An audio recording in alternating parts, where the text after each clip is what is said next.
the first time in the Mahomes era, the Chiefs are eliminated from playoff contention, and there's a new sheriff in the AFC West.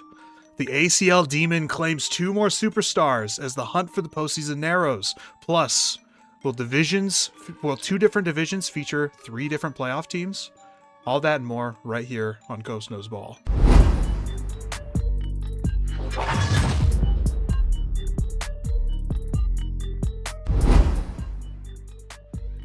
It is so beautiful to see the downfall of the Kansas City Chiefs and to finally feel rejuvenated in the AFC West. We are going to see a new winner for the first time in how long? It just feels so nice and refreshing. And honestly, if the Patriots can cap it off and win the AFC East, even though it's a team that we have had dominate for decades, it'll be kind of nice to see a team other than the Bills win that division. Sorry, Brophy, your Dolphins are just not good enough. Yeah, imagine... Yep, they let it slip away. Imagine the Steelers win the division, the Broncos win the division, the Patriots win the division. It's like 2015 all over again. It's pretty wild stuff. Mm-hmm. If only it would have Colts... been even more so that way with the Colts. Yeah. Wild stuff. Well, I guess it's not totally done for the Colts quite yet. Maybe Phillip Rivers takes a sip from a fountain of youth, but after that Seattle performance, I'm not quite sure what's possible there. It does bode well for them that they play that game so well, and it made me feel good about my upset pick that it was a down to the wire game. Let's be real, off the couch, basically no practice. He played well for what the circumstances were. I don't think that he played horrible for what he had to go through to get there. Let's be real, he was expected to play like shit. And right. So when he goes out there, takes care of the ball for the most part, and executes, he needed good field positioning, but he was able to execute enough to put them in a position to win. Better than expected. I think the funniest part about it at the top of the NFC. Right. I think the funniest part about it, though, is that the Colts really thought this was their best option. How is it not Riley Leonard? Riley Leonard, or would you take... The 4th overall pick from 3 years ago? Yeah. Would you take Anthony Richardson over Phillip Rivers? I think I probably would, even though I am not an Anthony Richardson truther at all. I don't know, dude. He turns the ball over more, and the emphasis of the offense is Jonathan Taylor. I suppose I will never know, because it's going to be Phillip Rivers or die, I guess, for the rest of the season. So. But yeah, I think it should be Riley Leonard. Riley Leonard took care of the ball in college. I would assume he can do that in the NFL. And I didn't think he was dreadful against the Jacksonville Jaguars either, when he had to come in relief after Jones tore his Achilles. I thought Riley Leonard was a good fit behind Daniel Jones in this offense as a backup. Oh yeah, they're very similar perfect players fit for that. They're both very much white boys with a little motion. Yeah, exactly, and a good arm, and but So I don't know. We'll see what happens. Maybe Phillip Rivers has a heart attack or something, and Riley Leonard has to play. Whoa. Whoa! I'm sorry. Non-lethal, non-fatal heart attack. It's really yes, of course. I don't mean to wish harm on anyone or anything like that. But you? It is funny that we have a person who has done everything you possibly can to have a fulfilling life, and he's playing quarterback still in the NFL. Isn't he a grandfather now? What more is there for him to do? Climb Mount Everest? I don't think that's achievable for Phillip Rivers at that current weight class. I don't even think he could weigh in as a UFC heavyweight. I think he might be above 265. Oh, 100%. 100%. As a fellow above 265, and he's a little bit taller than me, he's near 300, I guarantee you. Man. He's probably got the fucking Mike McCarthy thing of he sat in his basement for the last 4 years just watching film. That's his quote coming back. Yeah. It's pretty funny. But yeah, I mean, there was a lot. It was a very eventful week in the NFL, and a week that unfortunately I don't have too much to say about. So I think you guys are going to be dominating the conversation a lot with the power rankings, because I did not watch much football this week. I got to watch the 49ers in person for the first time in 13 years. That was Wait, really no exciting. way! Yeah, yeah. Went to the You game didn't see against this, the Titans. No! Yeah, yeah. Fuck yeah. It was pretty cool. We Yeah, I wanna we hear about sat that. we sat very upper level, but we had really nice. Like my seat was directly on the 25-yard line, so that was really cool. Like we were able to see the whole thing, and I kind of like being up there.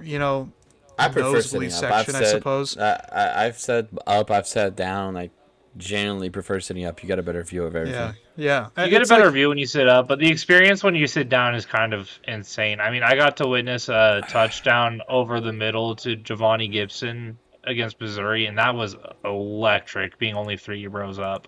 But I totally get what you mean. Being able to see the entire game is completely different, and it's honestly a better experience as a football fan. But as like a team, if your team's involved, it's so much cool. It's very cool to be up fair. close. Sure.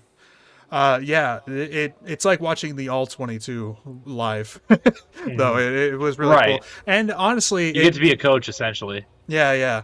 And it really made me appreciate, not to glaze Brock Purdy that much, but it made me appreciate a lot of his pocket maneuverability. And I don't know if you guys watched much of that game, but this is one of his career best games, frankly. And he looks healthy, and I He get looks it. It's, really good. I get it. It's the Titans, but The Titans, but It- you it's- guys were basically perfect on offense. You guys just did what you needed to do. it's really encouraging to see, essentially. And just some of these, some of the pockets that collapsed, or some of the times where he had to motion, out left or out right, scramble drill. It was just like, it was so electric to watch. And he's really a good entertainer in that way. That 26-yard scramble, where he put massive pump fake on the linebacker and then taunting Cody And then Barton. immediately apologizes. Yeah. So they've known each other since college, so obviously no hard feelings Yeah, there. Cody Barton. But it's really funny, actually. If you guys remember his first playoff game in 2022 against the Seahawks, where he scrambled and he high stepped out of bounds, the linebacker in pursuit was also Cody Barton. So they've got quite a bit of NFL history, despite not playing for the same team or anything. It's pretty funny. But yeah, it was a fun experience for sure. Yeah, I've been to It sounds like it. multiple games. I know exactly what you're describing. My first game, I was actually just exploring the NFL world, so I wasn't having the experience that you were, I guess. But I totally get it. And hopefully you get to go to more games now, right? Now they get a little taste of it. Yeah, I think so. I definitely wouldn't, even if I lived like right next to the stadium, I definitely would never be a season ticket holder, because I do really enjoy watching on TV. I do enjoy watching all the games, throughout the day. You're just a busy person on Sundays. Sundays are important to you. Yeah. So, on occasion, it would be a total blast. And honestly, one of the most fun things about it kind of was listening to everyone around me react to the game and talk about the game. And it's not very often, since we're in this online space and we talk a lot with people who know a lot of ball, like with each other every week. It's a very different world when you're out in the stadium and you're just hearing all these people who, like, don't get me wrong, like, it's not like they're idiots or anything, but they're just very casual fans. And, there's an incomplete pass and they're like, what the hell was that? The world is going to end. It's so funny. Dude, it's so funny seeing fans boo the right call as a fan of the team. Because there have been so many times where I've been the 3 times I've gone to an OU game, there have been multiple occasions where I've been like, okay, they need to shut the fuck up on this one. Yeah. Because like the amount of times where we will boo a call that is so clearly the correct call as fans is just funny. Yeah. Sometimes I do it just to give the refs shit, but like even though I know it's the right call or some shit.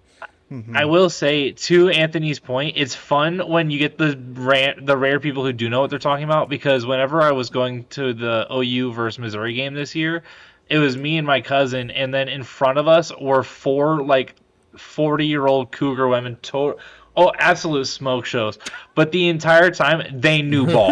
They were literally mentioning A gap, C gap. They were talking about how when we run it to the left side, it's more effective than when we're running it to the right side because our O line has just been more effective on. Like, they knew ball. And so for 40-year-old Cougars right in front of me that were smoke shows just to be going absolute crazy. It was so much fun, dude. It was the crazy. It made the experience 10 times better just because of having them there in front of me.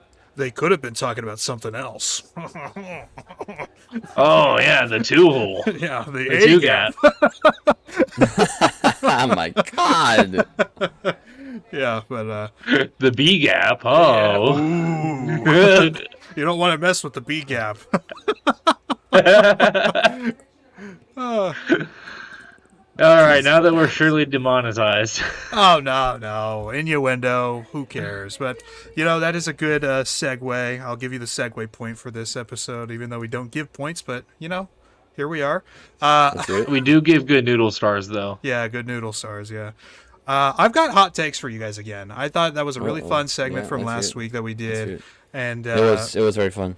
yeah, and so I have another collection. They're all unique hot takes. None of them are from last week, I don't think. So I'm just gonna read them off one by one, and you guys give a quick perspective on it. So the first one, the Chiefs obviously just eliminated last week with the loss to the Yeah. Chargers, and so they're they have question marks. And Mahomes with the ACL tear, is he going to be good to start at the beginning of next season? What's going on there? The Chiefs enter the offseason in rebuild mode. That's the hot take. There's no way. No way. There's no way their mindset is anything other than win now Yeah, with Patrick Mahomes as their quarterback. I completely agree. You can't. Which is going to rebuild. be the reason why they eventually just diminish, because they're going to continue to just go all in, and it's going to continue to put them in a situation where they're behind in the future. Yeah. But, So I mean, from front office perspective, how could you not believe that's the mindset, especially when you're only 1 year removed from a Super Bowl appearance? yeah, I get you. Part of the reason why I think that this might be a little bit interesting, not for rebuild, certainly. That's obviously the hot take part. Retool, maybe. But they are already pretty behind in cap space, and a lot of their star players aren't getting any younger. Obviously, Travis Kelce, this could be his last season, if not. Like, he's a free agent, so like, does he return for another year? Like, he's not going to play anywhere else, so it's either like return for another year or retire. Chris Jones is past 30 now. Mahomes is past 30 now with a huge ACL tear injury. So like, I do think if not this season, then we could be approaching like the end of this Chiefs Kingdom dynasty, so to speak. Yeah, we might legitimately only get one good decade of play out of Patrick Mahomes, which makes the whole Tom Brady debate even more comedic at this point. I mean, we never saw. I know the whole like stat right now is Tom Brady never played a snap in the NFL where he wasn't eligible for playoffs, and like, yeah, that's true to an extent. But we all also knew that Tom Brady was just a better quarterback than Mahomes. We've known that for a while now. I don't think anybody was really debating that, especially because the biggest pain in the ass for Mahomes fans is the 45-year-old Brady beat Mahomes twice. Like, that's just the fact of the matter. And it's Mahomes in his prime. And so there was no debate to start, but there's really no debate now. And it was really over last season with how brutally he's lost in 2 Super Bowls now. All right. Yeah. Fair enough. Fair takes. Love it. Here's the next one. The Bucks will win the NFC South, but with an 8-9 record. That's both. I think both are hot because one, the Bucks are not winning it, Okay. and I mean, the Panthers just lost to the Saints for the second time this year. they're still gonna win it. Okay. Well, And not with an 8-9 record. They're gonna need 9-8. interesting. So Okay. you think the Panthers win out? I would say so. I don't think it's crazy to say that. So the remaining schedule for each, we have the Panthers playing the Bucks this week at home, and then on the road in Week 18, and then in Week I think 17, it favors Tampa. the Panthers are at home against Seattle, and then Tampa's on the road against Miami. And when I was talking about, I think I said it on the Do you show think the actually last Panthers week. beat Seattle? Are you serious, Broofy? Listen, maybe You're they just don't sticking with win that out. take because you didn't look at the schedule. You're only going to stick with that take because you didn't look at the schedule, and you want Okay, to stick to maybe your maybe guns. they don't win out. Okay, but I still think the Panthers win the division. So the only way for them to win the division at this point is to either win The once Bucks don't against the have to lose Bucks. 2 games. Yes, the Bucks have to lose twice. So they can either lose to the Bucks once and then beat Seattle, or they'd have to sweep Tampa. Either way, those are the only two scenarios that the Panthers now have because you can't make heads or ass of this team each week. They look like a contender one week and then they look like a Yeah. bottom dweller the next. And look, I think I said it last week on the show, or maybe it was after the show where I was talking about the two scenarios. Like the week 17 games really don't mean anything. At least they meant much less than the week 15 games did, which both Tampa and Carolina lost, and that very greatly favors Tampa based on the conference and division win percentages. But yeah, so it's an uphill battle, and if Carolina loses against Tampa and against Seattle, then Tampa only needs to win once against Carolina to win that, and then that would make them, with an 8-9 record, winning the division. Yeah, I think this is pretty likely to happen, to be honest. Okay. Yeah, fair enough. Fair enough. All right, so maybe lukewarm on that one, or maybe even maybe not. lukewarm. Yeah, I thought about it better. Yeah, maybe. Okay. Next one. The Buffalo Bills were earned the second seed in the AFC. They just, of course, had a huge come from behind victory against New England that continues to put the division, the AFC East division, in the balance here. And, maybe New England, maybe this is a bit of a wake-up call. Maybe they can start beating down on opponents again. Or maybe it's true that, they had a bit of a cakewalk schedule, and now they're playing a tough team once again that's also super hungry, fighting for a playoff spot. Josh Allen now does not have to deal with Burrow or maybe even Lamar Jackson, and definitely not Patrick Mahomes in the postseason. This feels like a year that the Buffalo Bills have to get it done or it's bust, So maybe the Bills can manage to pull something off. The remaining schedules for each, though, are at Cleveland, for Buffalo, at Cleveland, at home against the Eagles, and then at home against the Jets to finish the season. And then for the Patriots, they've got at Baltimore this week, then at the New York Jets next week, and then in week 18 at home against the Miami Dolphins. And so I have the Patriots losing to the Ravens, winning out the rest, the Bills winning out the rest. What would that put the standings at? Okay, so they lose to the Ravens, and then the Bills win out, you said? Yeah. Okay. Let us see. So if that happens, the New England Patriots still win the division. I'd say the Patriots probably still win the division. I don't see them losing to I both think of the so. Dolphins is Dolphins and Jets? Yes. Yeah, I don't see them losing to both of them. I think they win both Well, of those games. they can lose if they Or lose sorry, to losing. one. I don't see them losing to either of those Okay, games. okay. Or yeah. Okay, yeah. So a little bit of work still needs to be done for Buffalo, but not completely out of the picture. Especially maybe a Miami team that can play spoiler, that's played New England tough in years past, not this year. But it's. I don't think it's out of the question, but definitely a hot take for sure. The win against New England obviously helps, though. From Right. Okay. Yeah, I'm definitely not out on the Patriots. I don't think this loss really changes the narrative on them. They still have a win over the Bills. And it's not like this game was the Bills blew them out or anything. They were dominating this game to start, and they choked it at the end, which is suspicious.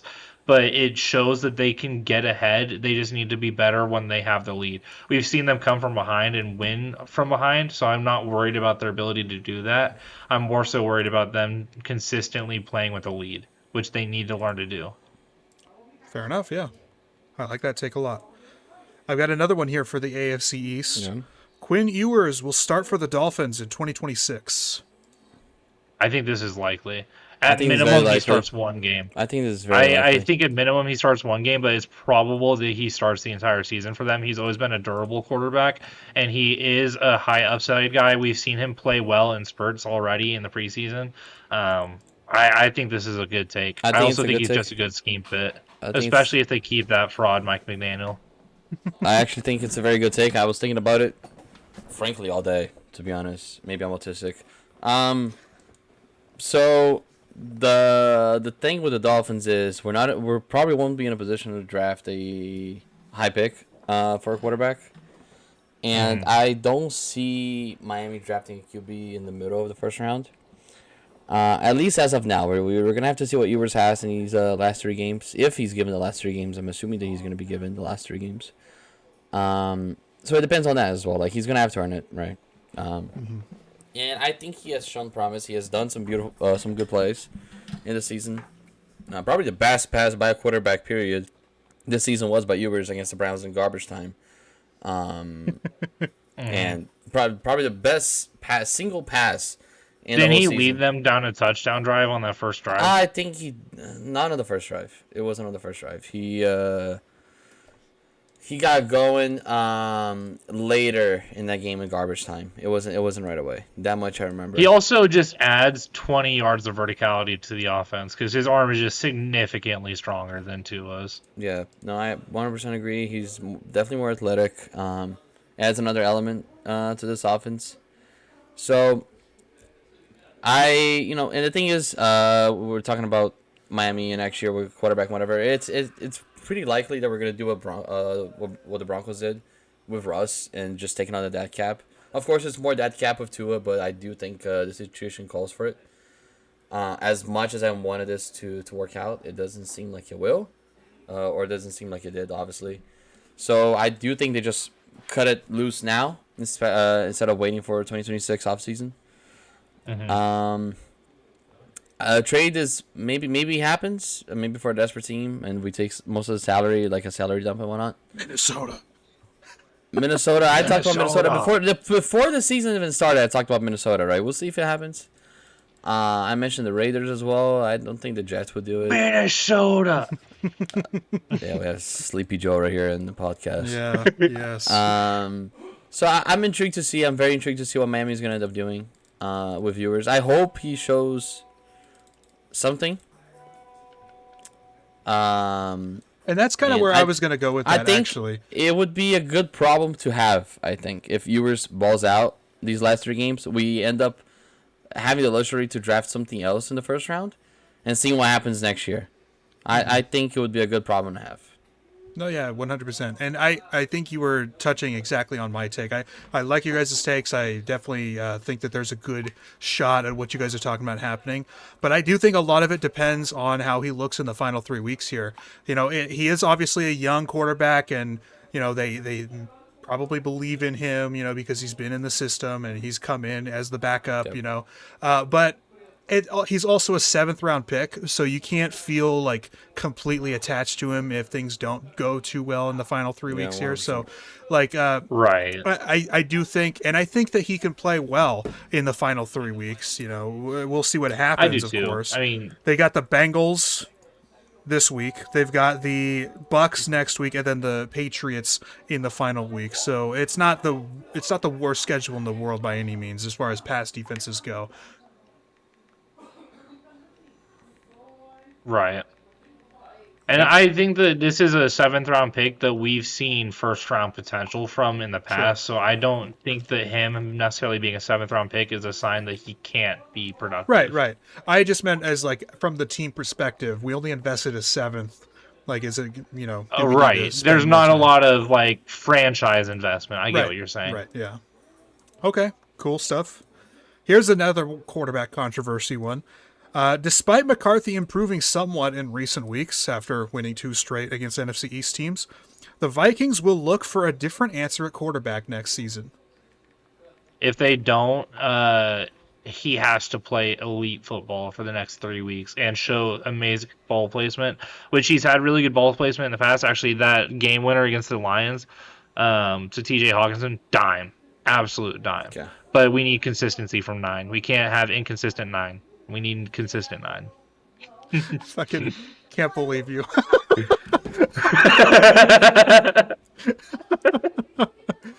Okay, yeah, but I think I'm with you. We need some really good quarterbacking to finish the season.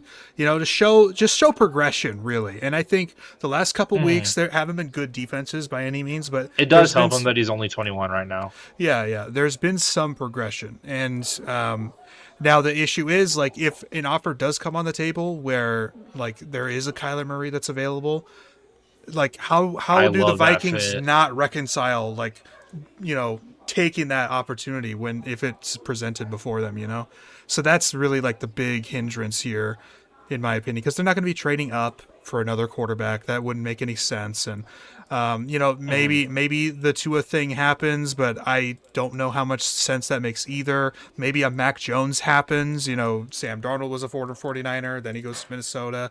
But like, are they going to be willing to trade a day 2 pick for Mac Jones if they can trade a day 2 pick for Kyler Murray? So yeah, it really depends on what the market looks like, I think, for the most part. I think that's fair. I don't think their first thought right now is we need to get rid of JJ. Sure, yeah. But I don't think that I think it probably should be, honestly. They need to move on if he's not going to improve. Okay. How about we move on from the young gun to the old guard here? Phillip Rivers will be on an NFL roster in 2026. Fuck I hate no. this. The idea of this is horrible. If Phillip Rivers is not Hall of Fame eligible until 2031, what the fuck? Crazy stuff. But I mean, like, if let's just run it through our heads here. If the Colts manage to win a game, maybe win 2 games, maybe win all 3 and make it to the postseason, and then they're one and done Phillip probably Rivers in the goes to the postseason, Vikings. and like, would it be the most ridiculous thing in the world for a team to call him and be like, "Hey, we'd love like a bridge quarterback here, and if you're down for it, we'll pay you, however many $1 million for a season plus incentives, right?" You know what I mean? Like, I think, as ridiculous as it sounds, something like this could possibly happen. I And think you just outdid yourself here. yeah, I'm trying to. I swear, watching the Cardinals trying too. to talk us into I am. this too. I'm like, really. just keep in I am mind, trying to rationalize these hot takes. Yes. This is 100%. unbelievable. This one is crazy. What Why don't you be the Cardinals? To hear here. The Cardinals would be hilarious. The NFL's retirement. Watch home. it be Miami, huh? No. Phillip Rivers on the Cardinals would give so much Emmitt Smith vibes. Oh my god. J.J. Watt, Emmitt Smith. Yeah. Oh yeah. Unbelievable. Anyway, I thought it was funny. Anquan Bolden. Yeah, Anquan Bolden. All right, yeah. How about another quarterback one? I didn't realize I made so many Watch quarterback it, ones. guys. Anquan Bolden is going to be a guy who our kids will never hear of. Our kids will not know who Anquan Bolden is. You think so? I don't know. He won a Super Bowl. Like that's got to count for something. Our kids won't know who Ted Ginn Jr. is. That's sad. Ted Ginn I could buy more into because he was more of a return specialist than anything. Still a legend. Oh yeah, 100%. I will remember Ted Ginn. We will carry that legacy. Oh yeah. But, Facts. If you are the guy who says, dude, insane bowl, Donovan Peoples-Jones, go fuck yourself, dude. Honestly, just go fuck yourself. No, the insane bull, Equanimous St. Brown. Oh yeah, dude. Hell Because yeah. he's a brother of a fan. Yeah, dude, insane pool, Derek Watt. Yeah. Like, no, it's not. We all know who Derek Watt is, dude. We don't care. Derek Watt might not be a big pull, honestly, because the two brothers TJ and JJ. He plays a completely different position. I think that one could be a good pull in 20 years. I think a good pull is Arthur Brown for the brother of, Arthur Jones for the brother of Chris Jones and John Jones. Okay, yeah, I could see that one. He's a bit more under the radar for like famous brothers. And don't forget Chandler Jones. Oh yeah, Chandler Jones. Doesn't Herbert have a brother? Justin Herbert. Huh? Yeah. Isn't he in college though? Yeah, he's a tight end, I think. Is he in college? I'm pretty sure he's a college. Yeah, he's a college player. tight end. I'm pretty sure at Oregon State, right? Patrick Herbert. Yeah, Oregon. Wait. Oh, Patrick is in the NFL. He's in the He's on the That's Jaguars. what I'm saying. Yeah. Okay. Oh shit. Yeah, He must have just got. That He must be a rookie. Yeah, I didn't think he was in the NFL yet either, but yeah, good pull. Tim Tebow, Jaguars tight end, famous Jaguars tight end. Oh yeah, for sure. Actually, I was just having that conversation not too long ago because my buddies didn't know about that, Did I so that remember mind fucked them. at the time? Tebow signed with the Jags to be a tight end. That's when I was. You I remember that was time really. when Urban Meyer got caught groping a woman at the bar Yeah. after his team had lost on Monday Night Football while his team was on the way back to Jacksonville instead of being on that team flight? He was in a bar Yeah, I certainly cheating remember on his that. wife. You guys Yeah. remember that? Yeah. I That certainly was remember good that. times. Good times in Yeah, Jacksonville. remember when he was going to rebuild that whole team and he got fired 11 weeks in? Remember rookie Trevor Lawrence being worse than Zach Wilson? Yeah, I do remember that. Your one victory lap season. Zach Yeah, Wilson, who, dude. by the way, yeah, we don't have to get to that. Rookie Mac Jones with the 11-5 or 11-6 Patriots, Yeah. Oh, what losing wasn't 55 to whatever wasn't that the to the first Bills. year? Was that the first year of 17 games, or was it the last year of 16 games? I can't remember. That's why I stuttered. 16, I think. I think it was the last of 16. I thought so too. No, it was the first 17 game season, 10-7 record, according to Google AI. 10-7 actually sounds right. Okay, let's get through the last few here, the last handful. I got another quarterback one. I actually have two more quarterback ones. The first one, This guy. Joe Burrow will be traded in the offseason. Joe Burrow going back to the Bayou. It makes too much sense. It makes too much sense. Get him in a fucking Saints uniform right now. Do it, Mickey. You cannot pass this opportunity up. He's already alluded to it. He wants to get out of Cincinnati. You got the O-line. You got Chris Olave. You can draft Jordan Tyson in the first round. Holy probably not if you crap. trade for Okay, Burrow. enough. My goodness. Enough. No, it ain't happening. Not happening. No. Well, let's give me a This is percentage. happening, Give me bro. a percentage. Like, what's the percent this that is this a happens? this is a 45% chance to happen, dude. The Bengals need out of this contract, especially with how much they're paying Higgins and Chase. Vitor, give me a percentage. 95.5. Okay. That he So, says. okay. I was about to say, I was going to flip it on you for a second there. But, okay, so I definitely think this is very hot. I think it would require a team to either unload an unreasonable package of picks or players or whatever, or it would require a team to almost do a little bit of a lateral move, at least financially, at the quarterback position, where they have to, like a lot of people are, a lot of 49er fans are suggesting that the 49ers should trade Brock Purdy plus picks for Joe Burrow. What do you guys think about that? I just don't think Burrow is mean- healthy. Like, it's just not reliable. That would just be Jared Goff, Matthew Stafford. It feels like it kind of, But better. yeah, it kind of would be better 'Cause on he'd be both younger sides, right? and better. Yeah. That's strange. It's just strange, and Because Purdy is very, very Jared Goff like, yeah, but better. except more mobile. Yeah, Yeah, exactly. but better. I don't know. It's strange. It's I just wouldn't strange. do it. I wouldn't do it. I can't rely on Burrow. No, You and also that's get my so issue, much too. older at the quarterback position. Yeah, that's my issue too. Is like the ceiling would obviously be higher with Burrow, but like how many picks would that take? Plus Brock Purdy, like now you're getting to the point of like you're going to be in hell because your team is just too thin at other positions, and the 49ers as a just team wouldn't desperately do it. need defensive do depth. it. They desperately. But if you need win a another Super offensive Bowl this tackle. year, is it worth it? Fuck for a Super Bowl. No. That's kind of Well, what wait, that's what hold the on. Rams did, though. You know what I mean? Like that's exactly what the Bro, if Rams you're a did. Dolphins fan and you're saying no to a Super Bowl, are you fucking No, kidding me? No, hold on. Sorry. Not to Anthony that. has Not 6 to to, that. Not to that. to jostle around with, and he's still No, considering it. It's not the Super Bowl Meanwhile, part. you It's not immediately the, say no with no, your one you Super idiot. Bowl. It's not the Super Bowl part. It's the would I do it part. Well, would you? I mean, if you're guaranteed a Super Bowl, yeah, sure. But are you really guaranteed a Super Bowl?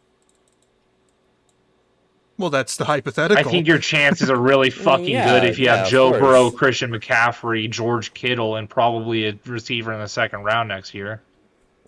Right, but At the expense of, it feels like at the expense of the defense, Look, once again. Similar to what paper- Cincinnati's on got paper- going on But right also, now. guys, imagine how good the Bengals would be with Brandon Ayuk, Jamar Chase, T. Higgins, and Brock Purdy.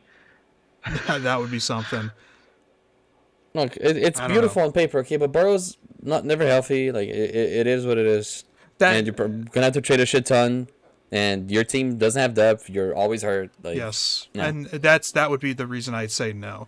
Like, I do think Purdy has a ceiling that is capable of winning a Super Bowl anyway. He's been there, and he was in the driver's seat to win. So am I worried about that necessarily? Guaranteeing a Super Bowl would be awesome. Don't get me wrong. Like, if I could guarantee a Super Bowl win, I'd probably do it. Like, most likely, like 98% chance I would do it. But like, Right. you're sacrificing a lot to get to that point, and the Rams did it, Too much. and the Rams are back in the mix again. So it's not totally out of the question that you could still manage it a couple years. Yeah, from all now. you apparently have to do is get the 22nd overall pick, and that's all you have to do to get a franchise quarterback. You know, Shout out the Falcons. Thank you guys. Really fucking appreciate you doing that for the Rams. Thank you guys. Yeah. Falcons might be one of the worst teams in the NFL next year, just for the lack of picks, plus the quarterback question, plus the coaching The question. Panthers did a trade so bad with the Bears that it actually was successful in making the Bears good again. That's how bad the trade was between the Panthers and Bears. Yeah. And we are going to witness the same thing with the Falcons and Rams, except the Falcons are just going to make the Rams perennial contenders for the next decade now because they're going to get the quarterback again. And it's so fucking annoying that these two middling franchises, the Falcons and Panthers, are fueling to what are going to be juggernauts in the NFC now. Well, in the Rams' case, the rich get richer, right? Right. Speaking of juggernauts, the Denver Broncos will win Super Bowl 60. The Denver Broncos will not win a playoff game. That is my hot take. So the win against the Packers does not move you at all. Considering the Packers lost 7 starters in that game, no, it does not move me at all. Okay. Vitor, does it move you When at you all? lose 7 starters in the midst of one game, you're Look, probably I've not been- winning that game I've against been- the team who's at top of the AFC. I've been riding the Broncos hate train. Not that I'm convinced, because I'm not at like I don't really all over the team, but like they're fucking winning, and there's not like there's many other great teams around. There's no clear cut best team in the league right now. So I mean, why not them? You know, like I don't like their team. I'm not a Bo Nix guy, but I mean they're winning games. They're playing right, and Why not them? You just said it, Bo Nix. The inconsistency is horrible. He's going to have too many turnovers for them to win consistently in the playoffs. So for them to win one playoff game, maybe, because they'll probably get a really good matchup. that is just. But not, regardless of the really good matchup, if they're going into the second round, they're going to be playing against the Bills. They're going to be playing against the Patriots. Those two defenses are going to capitalize on that. You think that they're just going to let Bo Nix Dude, have his bad the errors? Patriots and the Bills also have their own issues, man. Bills- There's no clear cut best team in the AFC right now. The Bills' defense If you're capitalizing, picking I a don't know playoff about game that one. between Josh Allen and Bo Nix, and you pick Bo It's Nix, not a I'm quarterback seriously game. questioning your intelligence as an NFL analyst. It's not just a quarterback game, bro. You know this. You know this. It's a 53 on 53, bro. Don't be lazy. Okay, it's not just a quarterback game. Let's look at the team to come out of the AFC for the last 7 years. Dude, Jimmy Joe Burrow and Garoppolo Patrick went to Mahomes. the Super Bowl, man. What are we doing? Joe Burrow and Patrick Mahomes are the only two quarterbacks to come out of the God. AFC over the last 7 years, and it is not a quarterback game. That is what you just told me. That is what you just told me, Rufy. Burrow did it with a Well- team that wasn't really exceptional, yeah. And And I would say, like, And if you go, if you go back Goff went to further the than Super 7 Bowl with years, the Rams. He was Tom Brady. horrible. He was horrible. What are you getting at? Hurts won a Super Bowl. What are we doing? yeah, The Rams went to the First one Super is Bowl Super Bowl. because the refs fucking put God. them in there. It would have been makes Drew no Brees if the refs sense. didn't shaft us. Allen never that's went true. to the Super Bowl. that's true. I think You can't counter what I just told you, Rufy. Drew Brees should have been in that Super Bowl. Okay, and? we're missing a You really oh my important God. constant here, and that's coaching.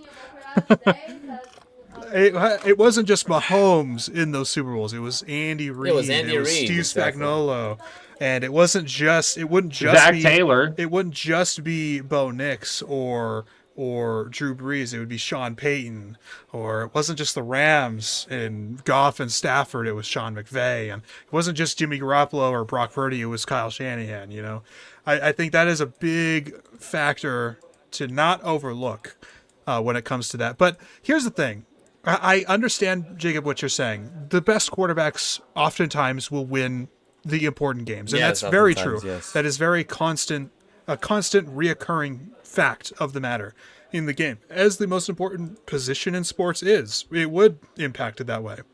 Yep. But there is a huge, I think, huge cavernous, and not that the Bills are incapable of winning against a Broncos team. And, you know, we saw them play each other last season. The Bills are the best team built to win in the playoffs right now. They're the only team out of those three teams that has a running back worth a damn right now. RJ Harvey is not a playoff running back. James Cook is fantastic.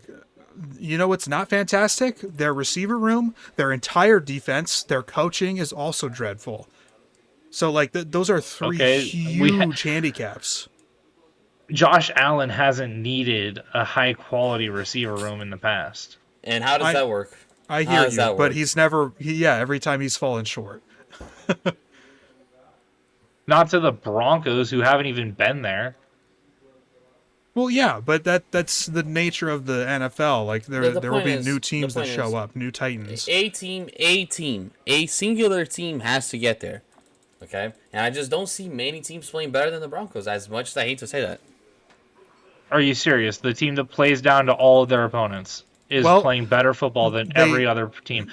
The Bills just dethroned the Patriots, who have been dominating every other team they played, who were on a 11 game win streak, and we're talking about the Broncos playing better football than that. Oh, was it a divisional game? Are we making excuses now? What? Stop moving the goalpost, Proofy. Stop moving the goalpost. Okay, when Buffalo lost to Miami, they got humiliated by Miami. Doesn't that count? I think if you're favoring the Broncos game right now, I think that is blasphemous, because they have only taken care of business one time, and it was against the Cowboys. I mean, so you don't care about the Packers win whatsoever? I would care about it a lot more if the Packers didn't lose 7 of their starters in that game, when they were winning that game the entire time. I feel like that is very fair criticism of the Broncos, for the Broncos to barely eke out a game where the opponent loses 7 starters, one of which being an all-star worth 3 first-round picks, 2 of their offensive receivers in that game, when they were winning the entire fucking game, but they lose in the fourth quarter. I would say that, yeah, that is not a good win for the Broncos, Roofy. But it's a win? That's not what you asked me. Oh my god. You are rage baiting me right now. You have to be rage baiting me. You're falling, dumbass. I wish Jacob's camera wasn't frozen for me right now. I would love to see his face, but it's frozen. Okay. Here's the thing. In closing with this, I think the Broncos, if they get a favorable playoff seeding schedule, that they are certainly capable of making the Super Bowl and potentially winning it. If a weaker team in the NFC manages to topple over one of the Titans there, I think that it's not out of the realm of question, especially if they do win the first seed. I think they can win it this week with a win plus a Patriots loss or something like that. That's one less game that they'd have to play. But to Jacob's point as well, some quarterbacks do just happen to will their way into wins. And I think Josh Allen is one of those guys. And now that this postseason, he doesn't have a Joe Burrow, or he doesn't have maybe a Lamar Jackson, or he doesn't have a Patrick Mahomes, who's been the real kryptonite the whole time. Like, he doesn't have any of these guys that he has to hurdle over. And so it feels like, I mean, for both sides of the picture, it feels more wide open than it ever has been, which is a good thing for the sport, and I think it'll make the playoffs really fun and unpredictable. Yeah, I think obviously picking any team to win outright right now is probably hot, but why not the Broncos, who currently hold the 1 seed? Like, it could be an easy path for them to even make it. I don't think it will be. I think they're going to get stuck with the Texans in the second round, and I think the Texans beat them. And maybe they will. And when we get to that point, we will. And I think I'd probably pick the Texans in that game too. But you never know. The Colts are still somehow hanging on. Anyway, I thought that That was is very fair. a lively discussion. Speaking of Josh Allen, Sorry though, for being so heated about that, Broofy. Successful rage bait. Listen, I want the Broncos to lose. I've been riding the hate train all year. I just don't see Yeah. why it couldn't be them. I just don't have faith at all in the most No, dude, me inconsistent neither, quarterback man. in the league. I think that when your quarterback is labeled the most inconsistent quarterback in the league, picking that team to win the Super Bowl is a bit iffy, regardless of how good the defense is. fair enough. That's a fair take. Speaking of Josh Allen, though, Josh Allen will have a miracle stretch to end the season and win back-to-back MVPs. I think for Yeah, something like this to probably. happen, it would require them to win the second seed, which we talked about already, where they beat out the Patriots for the division. Obviously, more work has to be done than just the Bills winning games, but I mean, the Browns defense, they're not slouches. And then he's got the tough game against the Eagles that, could be 50-50, betting wise, who knows. And then, the Jets, whatever. But he pretty much willed the Patriots game into a win. A couple weeks ago, he scored 6 touchdowns on his own. I think he's done that twice this year, actually. So he's racking up a ton of production and a ton of stats. It's just whether he can beat out a guy like Stafford at this point. I mean, but yeah, at first I was like, I don't think it happens, but I was thinking about the other candidates. I mean, besides Stafford, who really is the other candidate? I mean, and if the Rams don't get the 1 seed, is Stafford really that convincing of a candidate? Unless he keeps the interceptions completely down to what they are, which is 5, which his touchdown interception ratio is great. But if they're not the 1 seed in the NFC, is he really that convincing? Yeah, that's a fair point as well, I think. And maybe we see a little bit of a fall off from him if Devontae Adams is forced to miss extensive time at the end of the season. And maybe that results in them losing a game against the Seahawks, for example, this week. And that kind of hurts their odds at the 1 seed, So I think that is very much up in the air still. And Josh Allen is still, of course, a candidate because of how much he truly does care. It's not... last season, you could call it a Mickey Mouse MVP and voter fatigue and whatever, but he really carried that football team last season. And we're kind of seeing, at least in the last stretch of games, we're seeing a similar thing happen where he's just willing the team to win and he's scoring every touchdown that the team records. So I don't think it's that crazy to say. Especially with James it's not that Cook crazy. slowing down a bit. Yeah. Fumbling a lot too. He and who's the other running back that just keeps fumbling the ball? Bijan Robinson. Ramondre? Bijan Robinson's been fumbling so much recently. What the hell are you doing, man? You almost single-handedly lost me a fantasy league. Awesome stuff. Thank you. Dude, I'm so fucking heartbroken because I lost my playoff run this week because I started John Mechie over DeAndre Swift. Oh, yeah. Tough one. Yeah. 2 more here. Browns D really didn't do shit to stop DeAndre Swift. I was banking on that happening. Yeah, and we'll talk a little bit more about those games and other storylines, but we got 2 more hot takes here that we can run through. Both of them involving the playoffs, of course. The Jacksonville Jaguars will play in the AFC Championship game. They're on a really big streak and a really impressive one at that. It feels like they've got everything figured out at this point, and it just requires maybe a favorable seeding in the playoffs. What do you guys think? If the playoffs I don't think this is that started, crazy. It's not that crazy, but let me actually think about it. If the playoffs started today, who would they face? If the playoffs started today, let me clear. They'd play the Bills, 3 versus 6. Okay, let's say they beat the Bills. Okay. Let's just pick all the higher seeds. Then they'd play the Patriots. It would be 3 versus 2. Yeah, it's gonna be hard. I'll say no, but I think it's very plausible. I don't think it's a hot take. It's going to be hard, but you don't think it's a hot take. No, it's hard, but I think it's a hot take. No, it's somewhere in between. I think his point is that because the playoff field just feels so open right now, it's tough to even say any team can make the championship game, and it's very much going to be an any given Sunday type of postseason, which I'm all for. I think that's fair. Yeah, sir. Okay. And last but not least, the final one here. Green Bay Packers, as Jacob alluded to a few minutes ago, got battered with injuries and some very significant ones, like the Micah Parsons ACL tear. The Green Bay Packers will not win a playoff game. And maybe they don't make it The at all. Green Bay Packers will not be in the playoffs. Yeah, that They are only like a 33% chance to make the playoffs. I don't know why everyone is assuming Really? that they'll be in 33? right now. Yeah, Green Bay wow. Packers since the injuries. playoff odds. Green Bay Packers are very strong. That's Google AI says 90%. That can't be updated. Because I Well- literally saw somewhere where it was in the fourth quarter, they went from a 67% chance of playoffs to a 33% chance. Is that That's betting crazy. odds or is that true mathematical odds? That was like per their system, not per betting odds. Okay.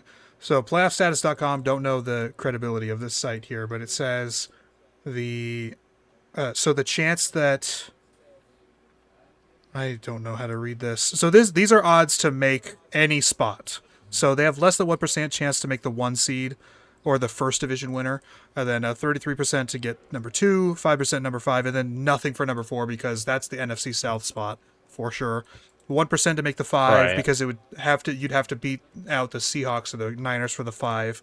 16 for 6 and then 38 for 7, which they currently hold. And then no playoffs is a 6%. So I would take that into believing that they'd have a 94% chance currently to make the postseason. That's wild. I Again, thought just after one those site. injuries that they were pretty unlikely. Well, and maybe obviously the numbers aren't going to account for the injuries. I don't think maybe what you saw was kind of accounting for it or some kind of projection, right? But like, let's look at their schedule. Like, the game against Chicago could be a toss up. Maybe you're leaning Chicago because of the injuries, right? One of the big Definitely leaning Chicago one of the in Chicago kryptonites- because of the injuries. Yeah, one of the things that was kryptonite for the Bears was the pass rush that the Packers were able to generate in the first matchup. If Micah Parsons isn't around for that, then that feels like it should lean Chicago. Then they've got the Ravens, and if the Ravens are super hungry, they're going to be still fighting for the AFC North spot. That could be a toss-up game as well, I think. But, I think either team can win that one. And then we got the Vikings. They're on the road in Minnesota for the final week. And, maybe the Vikings end up playing spoiler. They felt like a better team over the last few weeks. The defense, at least for the Vikings, has been really dominant for most of the season, even when they were really bad. The team, that is. So, there's a real realm of possibility that they could, lose the rest of the games this season and then finish with a 9-7-1 record.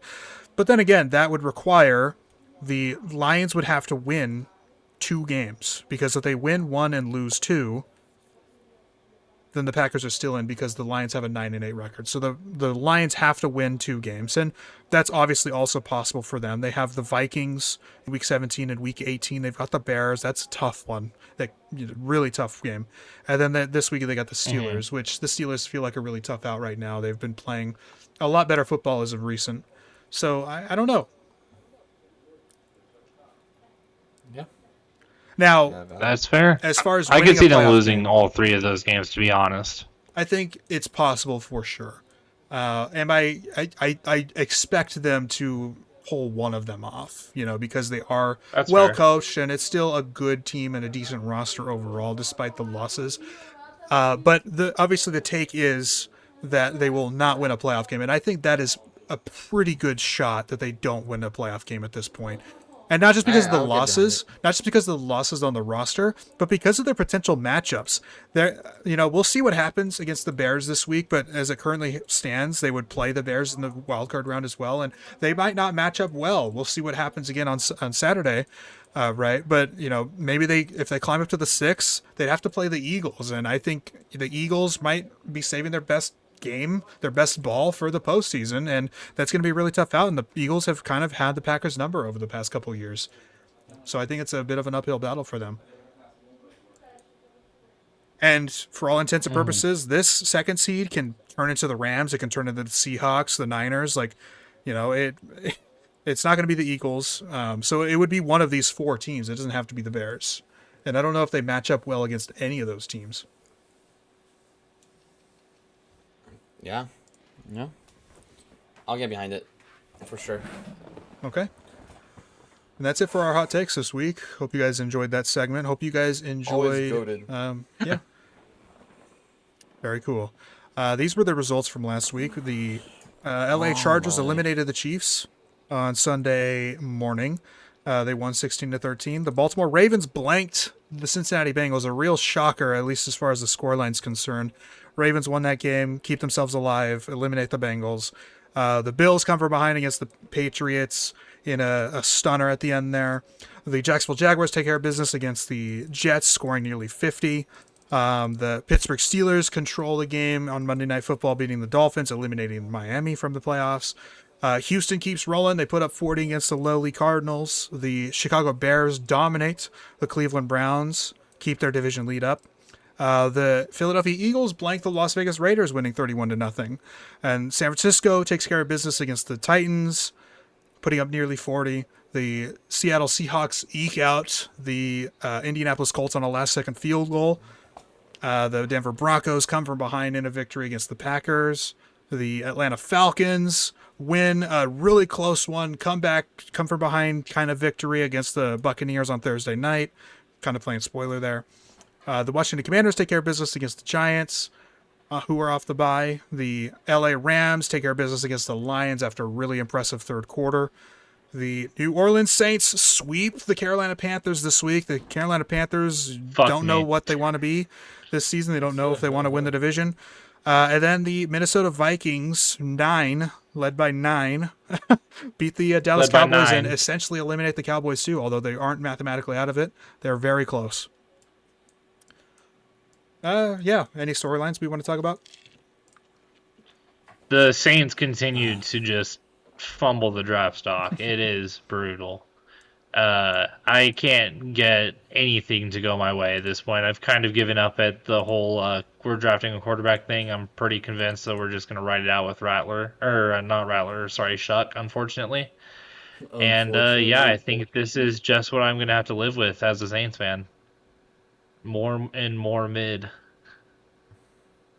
I feel for my guy Jacob. I have a couple takeaways from this week. I'm very scared of the Texans at this point. The defense has been dominant all year. It's been the top unit all year, and we all knew that. But the real question was going to be about C.J. Stroud and about this offense. And I think over the last month, since he's come back from the concussion, that Stroud has played, not quite to the level of his rookie season, but he's getting to that point again, and he's playing a lot cleaner football. He's played like his better days last season. Yes, yeah, I think that's a fair thing to say. Like early last season is what we're getting from Stroud right now. And if he can continue to play at that level and even ascend above that once again, like getting close to that rookie season status, then this could be a very lethal team in the playoffs. Mm-hmm. So I don't think anybody will be happy that they have to match up with them in the wild card round, because we could see a really, really strong team get eliminated by the Texans in that first round. 100%. I feel like the Texans could beat the team that's playing in the AFC Championship out of the AFC South, not the Jags. Yeah, certainly up in the air. And then the other takeaway, man, I don't know what to think of the Seahawks right now. They started off super hot, of course, in the season. Sam Darnold was looking elite, super legit. The defense has been very good still, and they've been great all season for the most part. But in recent weeks, the offense has gone really stale. Sam Darnold has been really bad, especially not really bad, but really bad under pressure is what I meant to say. And if a team can generate a good pass rush on the Seahawks, I really don't know if they have any sustainability in the postseason. And it feels very similar to what we've seen from Darnold before. Not just last season, which obviously that is the top example because it just happened and, the Vikings were a dominant team up until the very end. But even think back to when he was starting for the Panthers, and obviously the Panthers were really bad, and he ended up playing really, really bad football for the Panthers. But if you recall, the first 4 or 5 weeks of that season were man, is Sam Darnold good again? Did he just need a change of scenery? They started 3-2 or something like that, and then he fell off a cliff right afterward. And so I really have a feeling he needs obviously top tier pass protection, I think. And the second he starts getting under pressure, he's much more prone to making mistakes. And he's not the only quarterback that's, has that problem. But I think out of the playoff contenders, out of the hopefuls for the Super Bowl, he's probably the quarterback that I have the most questions still about going into it. I think that's completely fair. I think so as well. I I think so as well. On the NFC side, I think the Jordan Love would be the guy who we have the most questions about going into the playoffs, Yeah. assuming the Packers do make it. I think that is. I think that's a fair inclusion as well. I guess my thing with Love as far as recency bias is concerned, Darnold has not played very well in the last month, but Jordan Love has actually played. He's put together a few really solid games, I think, in the last month. But he's another player, I think, that he needs the situation around him to be good and be stellar. So the losses at receiver, I think Christian Watson's a huge loss, and really unfortunate. The guy's just had no luck on his side throughout his whole career with injuries. But I think losing a player like that and losing a guy like Zach Tom on the offensive line, and maybe not that, therefore not having a stable pass protection, not having a dominant run game. Josh Jacobs isn't getting any younger. That would definitely be a worthy quarterback to have questions about too. Yeah. And I will say there's a hot take that we didn't mention earlier that I think is a pretty fun one. What's the possibility that all three wildcard teams in the NFC win? Ooh. Because if the Lions can somehow make it in over the Packers, we have Lions at Chicago, and then I'm picking the Niners over the Eagles, and I'm picking the Seahawks over the Bucks. Plain and simple. Yeah, I mean, if this is how it winds up, I think that's a pretty fair take, quite frankly. But again, like we're talking about a wide open playoff picture, you know what I mean? And this is obviously not finalized. So, the Eagles are pretty locked into 3, and then the Tampa Bay Buccaneers or the Panthers are locked into the 4. Whoever's the 5 seed, I think, is going to beat that team 100%. They're going to beat the NFC South team. I would be shocked if there was any other result. The Eagles, there are certain teams that could beat them. I think the Niners match up pretty well against them. I think the Lions on a second time around could match up well against them. I think the Seahawks could, but let's say the Bears slink into the Bears is another good example, actually, of a team that would match up well against the Eagles. I think the Eagles are fortunate to have a team like the Lions or the Packers or something like that to go against them, but they actually don't match up too well against a lot of the teams in the NFC picture. So this would be an unfortunate sight, I think, for the Eagles, a team like the Niners. And it's probably what's going to happen. I don't think that that's changing up. I don't think the Niners are going to be in a position to win the division, personally. I think the Rams are probably just going to keep that division themselves. It could be the case, very well. So the only thing that I think, if that's true, then the Niners could still make the 5 seed, for example. So let's say the Rams win the division, then they lock in the 1 seed. So they beat the Seahawks is what they would need for that. And let's just say that they win out. They beat the Falcons. That shouldn't be a problem. And they beat the Cardinals. That shouldn't be a problem either. Let's say the Niners win out as well. Well, let's say the Niners win the next 2 games. Let's start with that. And then the Seahawks beat the Panthers, which would eliminate the Panthers at that point, I'm pretty sure, unless they sweep the Bucks, of course. Then it comes down to the Week 18 game. And if the Niners win, that locks them into the 5, and if the Seahawks win, that locks them into the Seahawks into the 5. So I think it really probably comes down to the Week 18 matchup between the 2 teams, which could end up being on Sunday Night Football. But again, if the Seahawks beat the Rams, this game determines maybe not the 1 seed, but at least the NFC West. Right. This Week 18 game. I think it's kind of weird to say this, but I feel like it's almost a guarantee that we're going to have 3 NFC West teams in the divisional round of the playoffs. They might, yeah. Each team is in. Well, the Rams are already in, but the Seahawks and Niners, they win and they're in. So they're definitely. I'm probably picking the Seahawks and Niners over both of those teams every time. Yeah, maybe. But who knows? Like I said, it's crazy. The Bucks could miraculously rush the next 3 weeks, and we're talking like, holy shit! Could they, upset a team in the first round? It's not the craziest thing ever. especially if Sam Darnold Right. continues to descend, if you will. I guess that's fair. I just don't believe in Jalen Hurts right now. No, me neither. Right And I think now, that's very ever. reasonable. We talked about that last week as well. Like, what are their plans to Mhm. move on from him? Because it's obviously not going to work out. And do they do the Carson Wentz Jalen Hurts thing where they drafted Jalen Hurts and eventually just sent Carson Wentz on his way and Jalen Hurts took over? Could they do a similar thing here? I think that's possible. I think Tanner McKee starting is possible. He's looked good when he's come in. Very good. It could be that they trade up. That would be a pretty bold move, I think. I don't know if Howie Roseman would be interested in doing something like that. But the other possibility is, they trade for a guy. But I just don't know who they would trade for. Right. I don't think that anybody that they can trade for this offseason is going to be that much of an improvement upon a guy like Tanner McKee, honestly. Right. That Yeah. would be what they would have to ask. And is it worth the cap hit as well? Yeah, and can they afford the cap hit with paying Jalen Hurts too? Yeah. They should trade for Tua. They should trade 2 first-round picks for Tua. Yeah.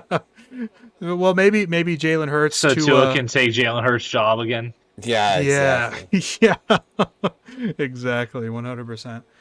But okay. Any other final storylines or any takes from this week of games?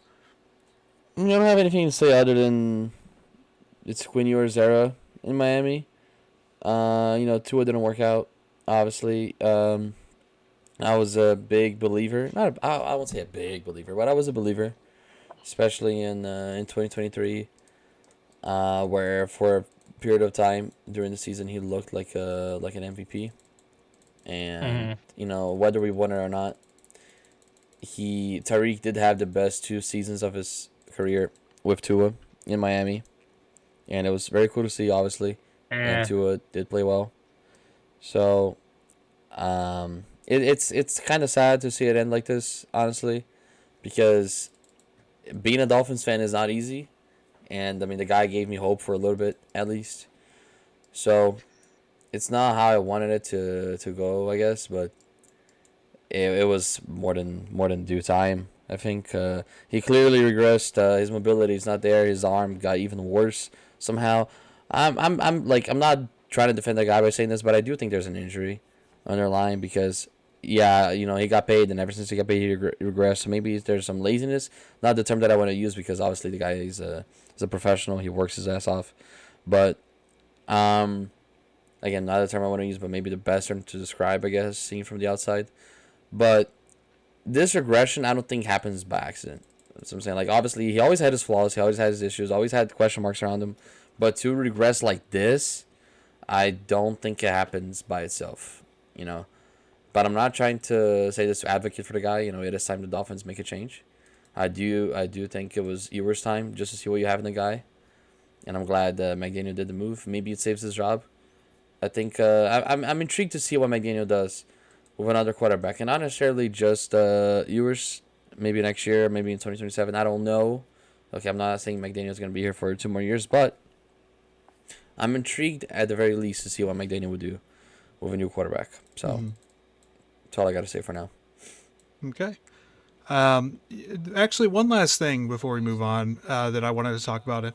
Well, we talked about it over the last few weeks as well. The kind of the decline in general of quarterback play, Yeah, so to it's speak. apparent. But so I wanted to ask you guys, like, to be a little bit more specific about it, like. Do we really think like the top tier of quarterbacks or like the top couple tiers of NFL quarterbacks are really that much worse than, let's say, a decade ago? Like there very much could be that argument, and I'd probably agree with a lot of what that argument has to say. Or is it more of like a money problem where a player like Joe Burrow is on a bad team because he is taking up so much of the cap space that they can't go and invest in other positions, And that's what I mean by money problem. Like, it's not that the quarterback play is bad, it's just the team is bad, and you don't see the quarterback play that much because they're not on national TV and they're not playing in the playoffs. I think the problem actually would stem more so from the fact that coaches are being way too involved now. Okay. I think the game is being dumbed down for quarterbacks. They're being asked to do a lot less. and Tom Brady has actually explained this too. The amount of time that we give quarterbacks to learn the game of football before we ask them to play football from now compared to what it was 10 years ago is not the same. You used to have quarterbacks who would play for 4 or 5 years in college with their red shirt, and then they would go and be a backup in the NFL until they earned their job. Hmm. That is just kind of how it was. First round quarterbacks weren't really a thing. Quarterback development happened, and you did that to a level where they had to understand the pure fundamentals of football to the purest extent, and then they got asked the game. Now we're more so, okay, we can literally communicate with you, tell you word for word what we want you to do up until the 15-second marker in the play clock. And then you just go out there and do what I tell you to do, essentially. I mean, that's how Jared Goff made a career, is just by doing what Sean McVay told him. And there have been multiple videos that have been showing this mic'd up where McVay is literally telling him word for word, this is what they're going to do. This is the play. This is where you need to throw the ball. This, and this. Like, he is literally being told everything he needs to do the second that it happens. And like, this isn't a thing where the quarterback is asked to know this and it's the quarterback's decision on this stuff. We're literally getting to the point where it's micromanaged simulator as an offense coordinator in the league. And I think that's what's causing the quarterback play to fall off, is because it's not so much the person executing the offense who is understanding football to the highest level. It's more so just being dumbed down and executed on what they're being told. And that's why we're seeing a lot more mistakes, a lot more interceptions, and less fundamental football. I think that's a very significant aspect of it, and one that I've touched on as well over the last few weeks. Just the ability for a quarterback to read a coverage now, it feels like has really dwindled down, and part of that is the micromanaging, which is, again, not to glaze Brock Purdy 24/7 on this show, but what makes him, I think, stick out above a lot of the other like His middle processing or ability upper is tier elite. quarterbacks. Yeah, is he is able to read the football field, and maybe a large part of that is that he did play for 4 years in college ball, and he has a lot of that experience. He has a lot more reps than a lot, even though he is the same age, let's per se, as a CJ Stroud or whatever going into the league right now. There's a very young quarterback, but he Mm-hmm. has more experience than a lot of these guys right now. And that could be a huge help and a huge factor. And of course, it helps when Shanahan's your head coach, but it does feel a lot like, at this point, at least in Brock's career, it's here's what we're doing. You can audible at the line if you want. He's audibled several times this season, and Mm-hmm. you go out and execute the play and and extend the play if you have to make a play. And Right. there aren't, yeah, you're totally right. There aren't a lot of quarterbacks doing that right now. And maybe the most elite are capable of doing that, like a Josh Allen, like a Patrick Mahomes, like a Joe Burrow. But we still have half of them. Half of the guys I just mentioned aren't going to make the playoffs this year. And that is pretty crazy to me, too. And that's why I think Yeah. part of it is the money aspect as well. A lot of these quarterbacks are getting not I don't want to say way too much money, because they, for all intents and purposes, earn their paycheck through elite football play, but there is only so much that a team is able to give and disperse to the entire roster. And if a quarterback has taken up 25% of that, then fuck, you're out of luck for a lot. There's 53 people Yeah. on a roster. Vitor, what do you think? Especially when you're paying that much money to a quarterback who's only in the top 16. Because those top 16 quarterbacks are still getting paid top 10 money. Yeah. Yeah. It's really hard to say, right? Because I mean, yeah, we looked at the offensive side, we looked at the coaching aspect, the quarterback aspect, and then you compare how, like, theoretically it should be easier to play quarterback now than it was before, because defensive players before had way more freedom than they do now, right? It's much harder to play defense now than it used to be, and yet quarterback play regressed. It should kind of be the reverse, right? As defense goes down, offense should go up, but it's not really what's happening. So, obviously, then it makes it seem like it's an offensive factor. Then I do think it's coaching. I don't think players just collectively regress like they have. Most of the elite quarterbacks are missing the playoffs this year. Um, I don't know if maybe the league is adapting to them as well. Um, I mean, obviously the case with Lamar injured most of the year. It doesn't seem like he's 100% healthy. Mahomes and the Chiefs, they were kind of stumbling already last year. It was kind of an anomaly how they went to the Super Bowl in the first place last year. Sure. It wasn't expected Mhm. for it to happen. So it's not like this thing with the Chiefs happened yesterday. You know, it's kind of been ongoing. Yeah. So I think maybe it's a collection of factors that's affecting each individual quarterback in a different way, more so. But if we look at it broadly, I do think it has to do with coaching, like Jacob said.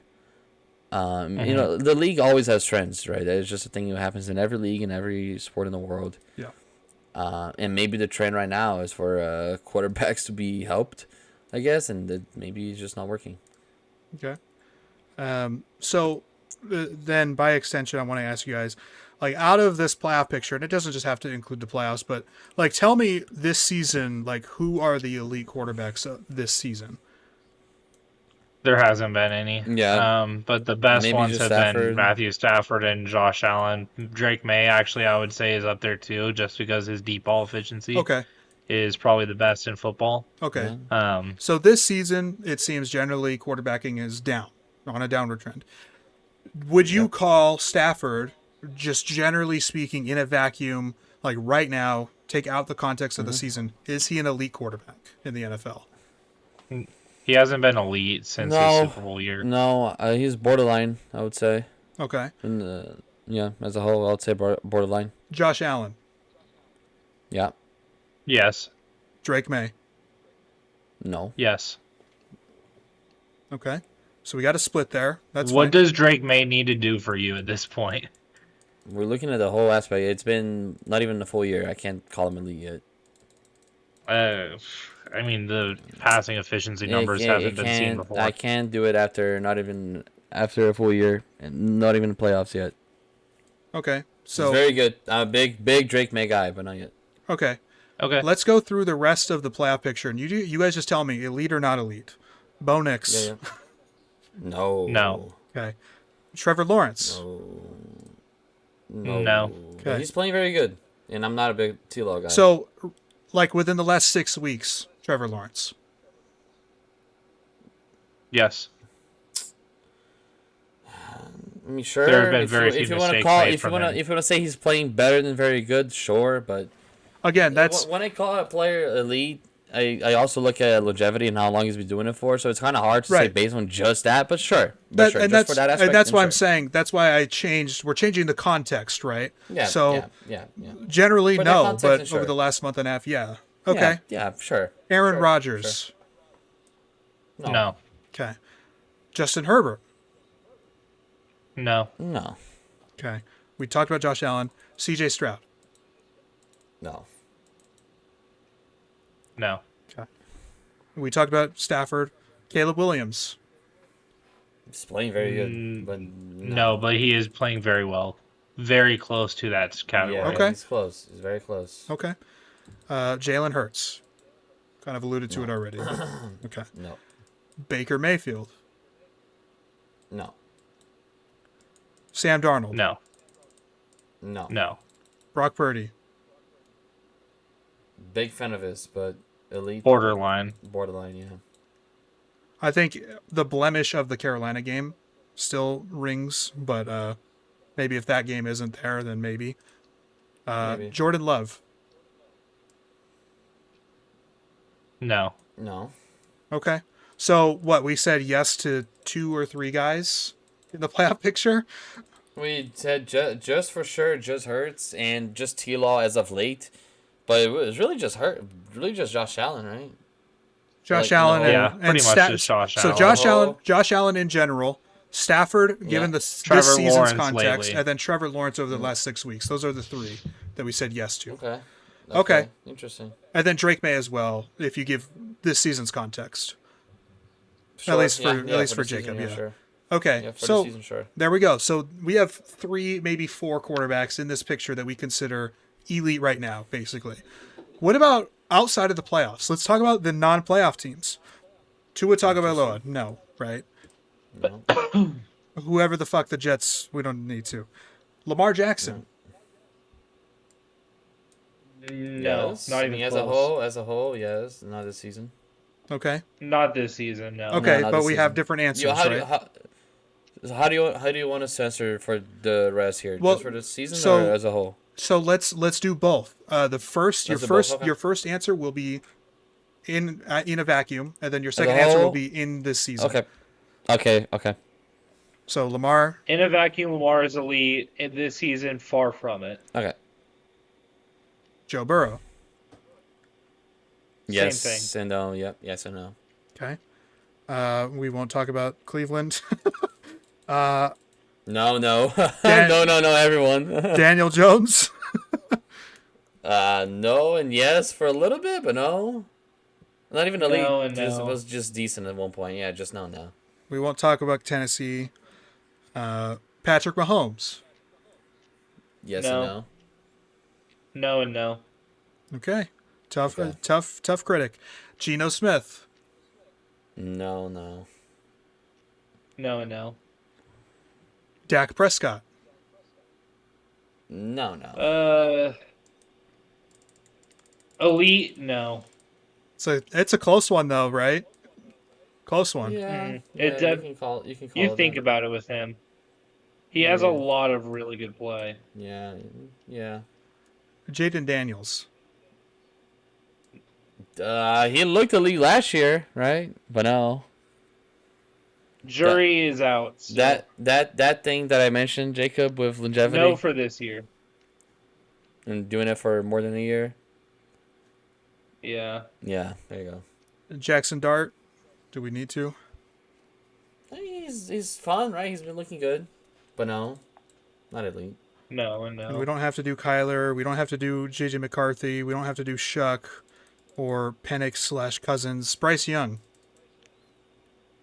Definitely Yeah, not. He's I'm a gonna lose fan. his job this I'm a fan, offseason. but yeah, There's I no don't way know. he keeps his job. Yeah. There's no way. Yeah, I probably agree. Even if they get a losing record playoff spot, there's no way he keeps his job. So He's gone. they can't make the postseason with a losing record. Only Tampa can do that. Okay. If Carolina Yeah. gets in, they'd get in with a 9-8 record. All right, and then Even if Tampa loses out? yeah, well they'd have to because they'd win 2 games against Tampa. And then the final one, Jared Goff. No. Mm, Okay, so no. it feels Too many like mistakes. you guys did not say yes for anyone this season with that context, but you guys said yes a handful of times, 2 or 3 times each, based on in a vacuum. And it feels like with that context, we have about the same amount of elite quarterbacks missing that we do also making. And we also only have like 5 quarterbacks that we even consider elite or within that conversation. So what do we think? Like, is that truly like a downward trend from 10 years ago, or is that about on par? What do you guys think? We can look at 2015 starting quarterbacks right now. I mean, if we're going like 10 years ago, definitely. But I mean, I think the 2010s is probably the greatest era of quarterback play in NFL Yeah, history. that's also another thing. It's really hard to compare to that era. Okay, so That's another thing. I'm just going to go down the list here. Obviously, Okay. this is sorted by passing yards, or it is, yeah, sorted by passing yards here. Yards don't mean everything, but I just want to ask you guys, like, do you consider this quarterback elite? Not just based on this Yeah. season, just As do a you think whole- this as a person's whole, right? elite? Drew Brees, Yes. Yes. Phillip Rivers, Yes. Yeah, sure. okay, Tom Brady, Yes. Yes. Carson Palmer. No, but he was Yes. fun. You think Carson As a Palmer's whole. elite? How do you not get? Yes. If we are talking about Carson Palmer as a passer, if we put him in today's era, there's no chance in hell he's anything less than top 10. Well, we're not Okay, but talking how? about today's era. We're Yeah, just not today. The player as they are, or as they were, so to I speak. still think yes. We're talking about a guy who's top 10 in all passing categories. Okay, so you guys disagree on that one. Okay, sure. Matt Ryan. Yes. Yeah. Wow, that's a surprise. Okay. Eli Manning. No. Yeah. No. No. Blake Bortles. No. Matthew Stafford. Yeah. Yeah. Okay. So you guys both said before That his only elite season was his Super Bowl winning season. Or maybe it was only Jacob that said that. I think Jacob said that. But now we're I said that was his last elite season. Okay. Lastly, okay. Tannehill. We're talking about the guy who's responsible for 3 of the most efficient receiving seasons of all No, time. I just needed clarification. That's all. Right. Tannehill, Ryan Tannehill, No. Nope. Kirk Cousins, No. Jameis No. Winston, Nope. No. Russell Wilson, No. Yes. Yes.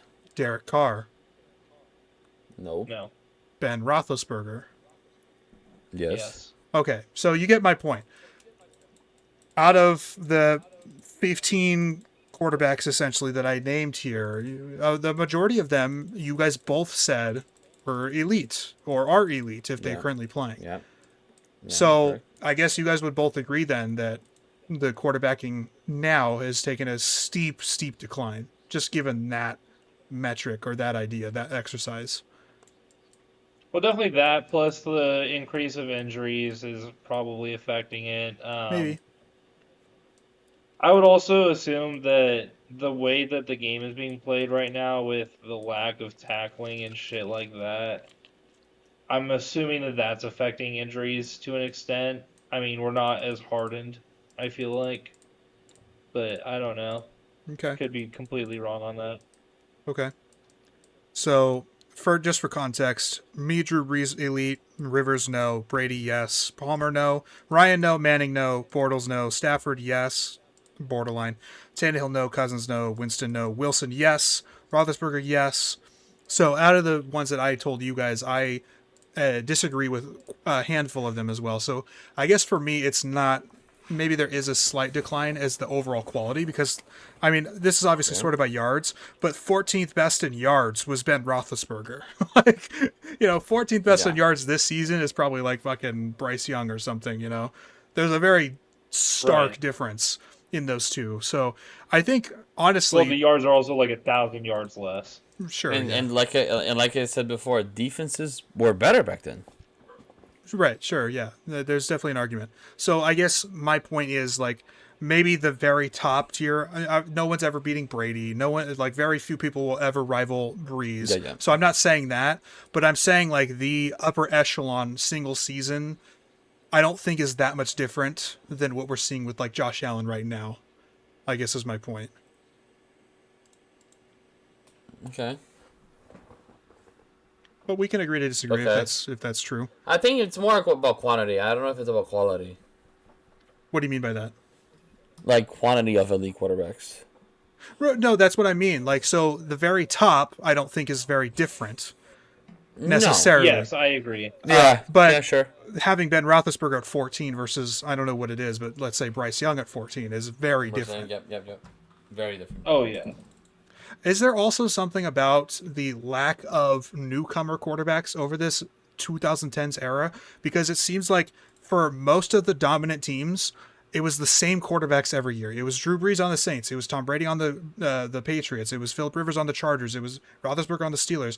Is there any point to that as well? Like there was such great quarterbacking from certain classes in the 2000s, and that carried over obviously into the 2010s. So there was no I young think it's quarterback just to a- take the stage. I think it's a cataclysm of we got so many elite quarterback coach pairings during the 2010s that will not be replicated for a while, and if they do, they won't be replicated all at the same time that they were. Okay. I think that having Andy Reid and Patrick Mahomes, for example, Sean Payton and Drew Brees, Bill Belichick and Tom Brady, Mike Tomlin and Ben Roethlisberger, Matt Ryan and actually fuck no, not Ryan, fuck Matt Ryan. He didn't have any good coaches. But you get what I mean. Like, I don't think we're gonna have this many quarterback and coach pairings that are just made in heaven. Yeah, that's like fair. They were. That's totally fair. And you think about it with some of these teams, like think about the Patriots. They've been bad for half a decade now, but they're also like only on their second quarterback head coach pairing since Belichick Brady. You know what I mean? they've had Jared Mayo Yep. and Mike Vrabel, and then they had Mac Jones and Drake May. Like, we're barely past the Tom Brady era still in the NFL, and I think that's the case with a lot of these teams. The Chargers, for example, were more fortunate in a lot of ways, where they went from they had Phillip Rivers before, now they have Herbert, and so there's been some kind of consistency there, at least in overall quality, maybe. But Right, but they've never had the coach to go with it. Now they do. sure, right. But like other teams, Supposedly. my point is, like, there hasn't been, I guess, we're still feeling the effects of that 2010s run of elite quarterback play, because a lot of these teams that no longer have that maybe are still searching, or maybe have just found their next guy, but it hasn't quite gotten to that next point. And maybe the late 2020s, early 2030s is going to be our next era of dominant quarterback play, while we continue to field the best of the best of each draft class, similar to what happened before. Because maybe there's an ebb and flow to it. When we think about 2000s quarterbacks, we don't think about that much of great play. And a lot of the great players in the 2000s were also great in the 2010s, because there was the sustained success. And so it might be the same case here, where in the 2020s, there might be that ebb, right? Not that many great names at quarterback, but in the 2030s, if Burrow's still around, if Mahomes is still around, if Allen's still around, you name it, then we could see that flow, because then those teams will still have their quarterback, and then the other teams that have struggled so far maybe find their guy, and then we have another 2015 year where quarterback play is just fantastic around the board. Right. We'll see. Only time will tell, right? Mm-hmm. Anyway, well, thank you guys for embarking on that little thought exercise with me. Interesting. I hope that was it. Tier list time. Yeah, I hope that was interesting for viewers if they made it this far. Maybe I bored them to sleep with that one, but I thought it was fun. No, I don't think so. All right, let's thought it was interesting. Well, I'm glad you guys did. Let's fly through this. Jets, Giants, still at the bottom. So are the Commanders and the Titans and the Raiders. Saints Get them out are of here. probably I think in the Saints D are in- tier now, unfortunately. The Saints are up in dead tier now for sure. Chiefs are in dead tier. Cardinals are probably in F tier now. Falcons in dead. Who else is dead? Dolphins in dead. Bengals are dead. Browns are fucking first pick contention. Bengals are dead. I think those are all the dead teams, right? Looks about right. But Colts could be. Yeah. Colts are the Vikings. first team in the C tier. Vikings dead. Vikings. Oh, are there we go. Vikings are dead. No, I'd say the first team in C tier is the Panthers. Panthers. I think Sure. Panthers and Bucks both belong in C, right next to each other. I think we had them next to each other last week too. Cowboys, too. Oh no, we had the Panthers up. Cowboys as well. So the Cowboys there I think as well. Cowboys belong in the bottom, and not because necessarily I pick the Panthers over them, but because they literally have like a less than 1% chance of going in. Like they're the next team to get eliminated here. Yeah. They're definitely the next dead team. Mm-hmm. Let's go ahead and throw the Ravens at the top of C tier because they're very close to being eliminated too, but they do have a good chance to make it still. Tough schedule, but if they can win out, they definitely are going to be in the playoffs. Yeah. How about the Colts here? I think they definitely belong in the C tier, but where? You know, I feel like they're also in the next per team dead contention. I would put them right ahead of the Cowboys as well. Okay. Yeah, I like that. They're almost there. They're almost there. Right. We could throw the Bills in S tier. I think they're the team out of the AFC right now that looks the best, unless you guys are still having like with the Broncos. I don't think there's any reason to move the Broncos down. You know, they did win, and yeah, maybe they were fortunate with the myriad of injuries, but I mean, dude, they were behind the entire game. They were, and but that's a team that took 7 injuries you're right. to lose. Yeah, to. I get that. I just don't know if that's enough to warrant moving them down. You know what I At mean? home too, like, and the Bills are coming off a team against the team that was the 1 seed and only got dethroned from 1 seed because of opponent win record. Vitor, you're the tiebreaker here. Bills or Broncos? Unbiased Vitor is what we need. I think Broncos. The whole season, I think they've shown more. Okay. I am more than happy to put Bills at the top of A, though. Like, they probably should be the I next think team it's up. fair. I think it's fair. I just think if the Broncos don't have that comeback against the Giants, so we aren't even having this debate, and we're like, yeah, the Bills are probably there. And you're probably right, but, you know, they did end up scoring 33 unanswered, and It's kind of just how it is. And Yeah. one thing you said about the Broncos before, and I've agreed with you all season on it, but I've changed the wording on it a bit, where you say they played down to their opponent. They played down to their opponent 100%, but they've also played up They also play to up. They have also their played up, good yeah. opponents. So it's more of they play to the quality of their opponent, and that's what I think makes them potentially dangerous in the postseason. Where, yeah, they were down all game to the Packers, but they still ended up beating a good team. And it was a game that I picked them to win, and it felt like they were the underdogs in a way because they've had a Mickey Mouse cakewalk schedule, and not many people are talking about them or whatever.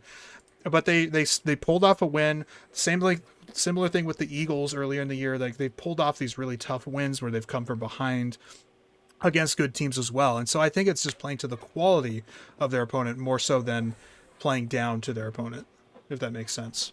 Not that that means that they're an elite football team, but at this point, being the number 1 seed in the AFC, being a whole game ahead, they win this week and they clinch the 1 seed. I think that has to count for something. Okay. What do we want to do from here? I should have named the tier. I should have announced the tiers, actually, because I have some kind of themed names. Obviously, our S tier is the same. Yep. Our A tier is Are We Actually Good? ? And then B tier is Bougie as usual. And then C is Can't Believe We're Toast. These, again, teams that are right on the fringe. They're not totally out of it yet, but they're about to be if they don't change anything fast. Yeah. D is dead, and then F is first pick contention. Kind of mild on the F tier, man. You've been more aggressive on the F tier. I have, but the Lions have to be in B tier now because they're approaching playoff elimination. Yeah, it is getting close. I definitely agree with B. Bears in A. It was a tough loss as well. Like, they had the lead in at halftime and just a brutal third quarter. The defense is really, really awful, I think. So yeah. Bears, I agree in A tier, 100%. How do we feel about the Packers? Like, it felt like they were trending up for a while, then they lose to the Broncos, and they lose a lot of players in that game as well. Are they down in B again? Yeah, probably top of B because they're ahead of the they're ahead of the Lions. They can't be bottom of B. They're ahead of the Lions in the standings. Yeah, valid. Brain fart. Okay. They also have 2 wins over the Lions. Yeah, no, total brain fart. You're good. How about Texans? I would also put them towards the top of B tier. I mean, they look like the best team in football right now. Yeah, but that should probably warrant higher than B, right? Where did we have them last week? We had them in A tier. Yeah, but they're also week. like. Oh, then never mind. Yeah, we got to keep them in A tier. Probably right where they are right now. I can't put them above the Bears. Okay. Not above the Bears. I can't do it. Right there is good. So what about the Jaguars then? Yeah. Division rival. They're the ones currently in the lead in the division. Also looking great. They've won like 5 straight now in very dominant fashion. Do we put them ahead or behind Houston? Like, do we think they're a better team right now than Houston? I guess is the real question. I would rather... They still have to be below Houston. I would rather play against the Houston Texans right now. You'd rather play against the Houston Texans than the Jags? I think Jags provide more of a complete game, I think. Obviously, the Texans' defense is much more imposing. But I think Jags play more complimentary football. I think the Jags pass defense is brutal. I trust T-Law more than I trust Stroud right now. You can trust T-Law all you want. His secondary is going to give up the deep ball. Like, I'm not too worried about this Jags defense come playoff time because I think the deep ball is going to be available. If you guys want to put him below the Texans, it's fine. But I like the complimentary football they're playing. Oh, The offense is really dialing. It's a toss-up. I think complimentary football is on the other side more so. It's a total coin flip for me because it's very close. On one hand, I totally hear what Jacob's saying. The pass defense is going to give up a ton with the Jaguars.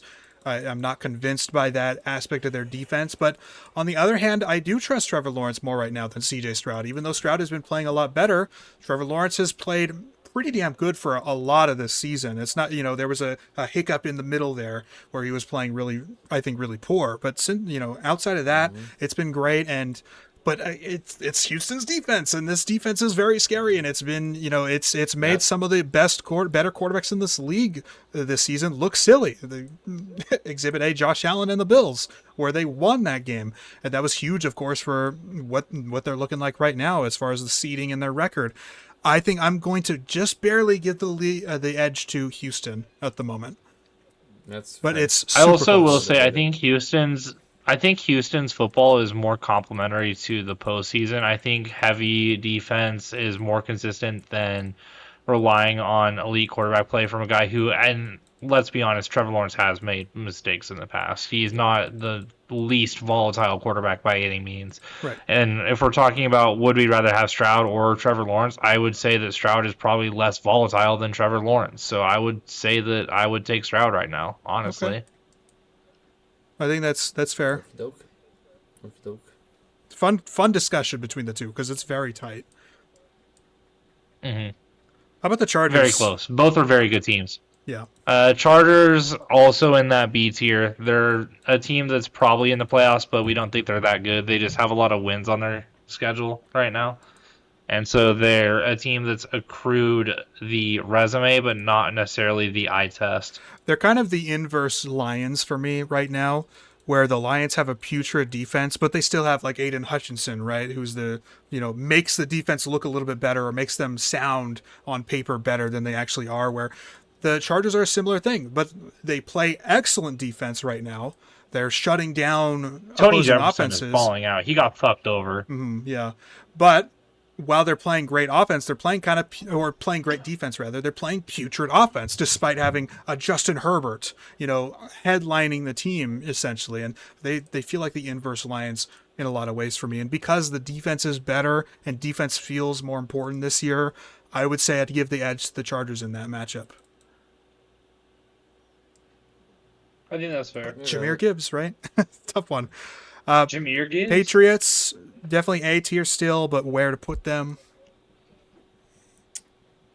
I would put it right there, below the Jags. Okay. Right now, based on right now. That game against the Bills, you can't lose that game. I think that's horrible. I think that they should be at the top of the AFC below, or not top of the AFC, but top below the Bills. I think they should be above the Bears still. Oof, man. Tough one. I think I probably agree with Jacob, but I think A loss to the number 3 team does not make you go from number 2 to number 7. No, that's fair. You just That's fair. can't lose that game. Like, my thing. You just can't lose that game, said the Jags to the Bengals when they were like, what are we doing here? My thing is, it's not necessarily much about worse the loss. game that they lost in this week. It's about like, man, do I really think that they could go into Soldier or into a neutral field for that matter and beat the Bears or beat the Texans? Like, that's the type of matchup that I'm struggling with. And I think maybe I would slightly lean them over those two teams right now, but it's a very close contest. And frankly, I think a lot of the A tier that we're going to have today is going to be very interchangeable. okay.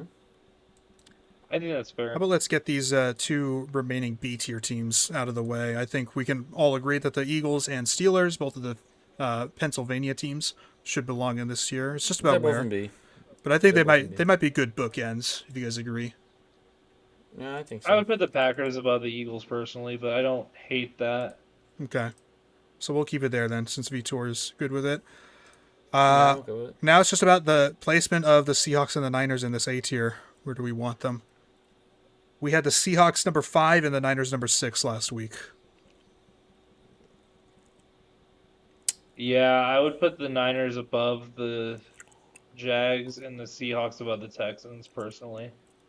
I can get behind that. So you think both of them go down spots? Yeah. Yeah, Bears or Seattle? Oh. Have the Niners played the Texans this year? They did, and they lost. They lost to the That Jaguars, head-to-head, too. Honestly, kind of. Context, though. Brock Purdy was injured while playing against the Jaguars, and Mac Jones played against the Texans. The Niners also beat the Seahawks already this year. They do have another matchup, of course, in Week 18. I'm okay with putting the Niners above the Seahawks right now. Honestly, the Seahawks Colts win did not look that impressive. Okay, how about your thoughts, Vitor? I'm okay with it. I'm okay with it. I probably would do the reverse, but I won't push back on it. So you'd say this Seahawks and I the would probably Niners. say that. I would probably say that, but I won't push back on the other way I think that's fine. if you guys really want it that way. Like I said, I am really okay with anything here in the A tier because I feel like all these teams are very interchangeable. Like I can see the Niners beating the Bills on a neutral field. I can see the Bills beating the Niners on a neutral field. I can see the Jaguars beating the Patriots on a neutral field. It's very close between the top. I mean, we have the Broncos and Rams up here out of like spirit of the tier list, but there's nothing really separating these two teams from the top of A either. It's just because we're doing this as a formality at this point, really. Like all these Right. top I 10 mean, pretty teams, much. I think are very They're interchangeable. really close. Yeah, exactly. I mean, we've seen the Rams lose to the Niners already this season, so they're very much. They lost to the fucking interchangeable. Panthers. I mean, and the Panthers are here in C tier. Panthers are shitty. You can't make heads or tails of them. It's crazy. But I think this is our tier list. I like what we're at here. Most of the teams are Yeah, I think so. out of playoff contention at this point.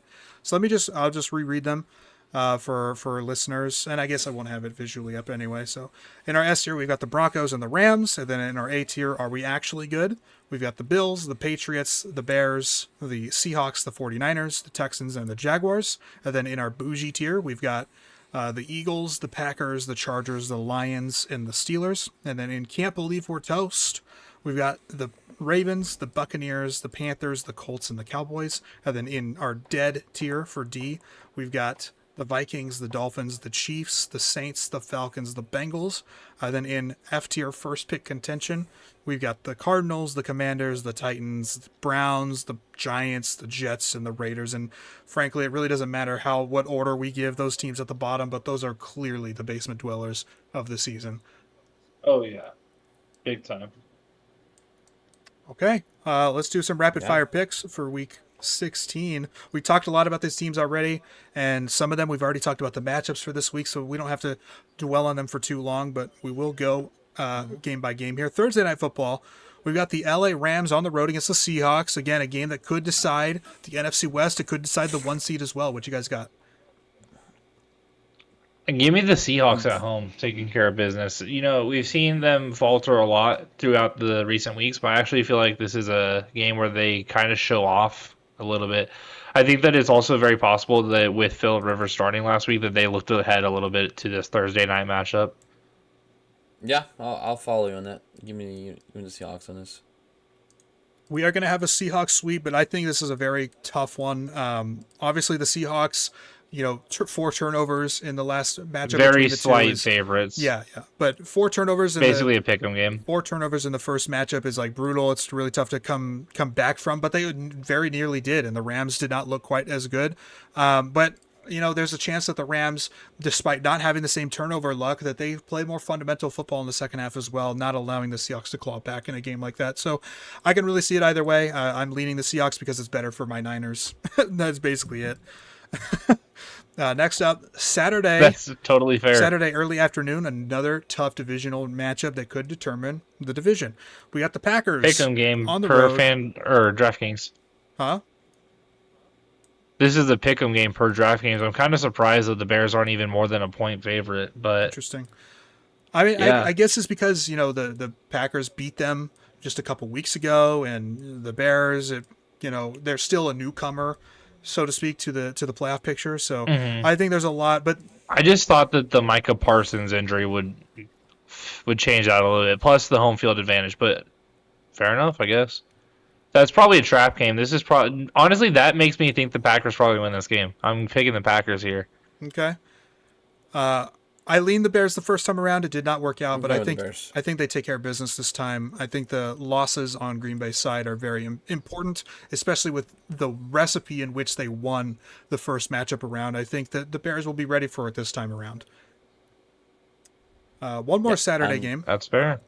to talk about. We got the Eagles on the road against the Washington Commanders, and what a thriller this could have been if the Commanders season went a little bit better earlier on.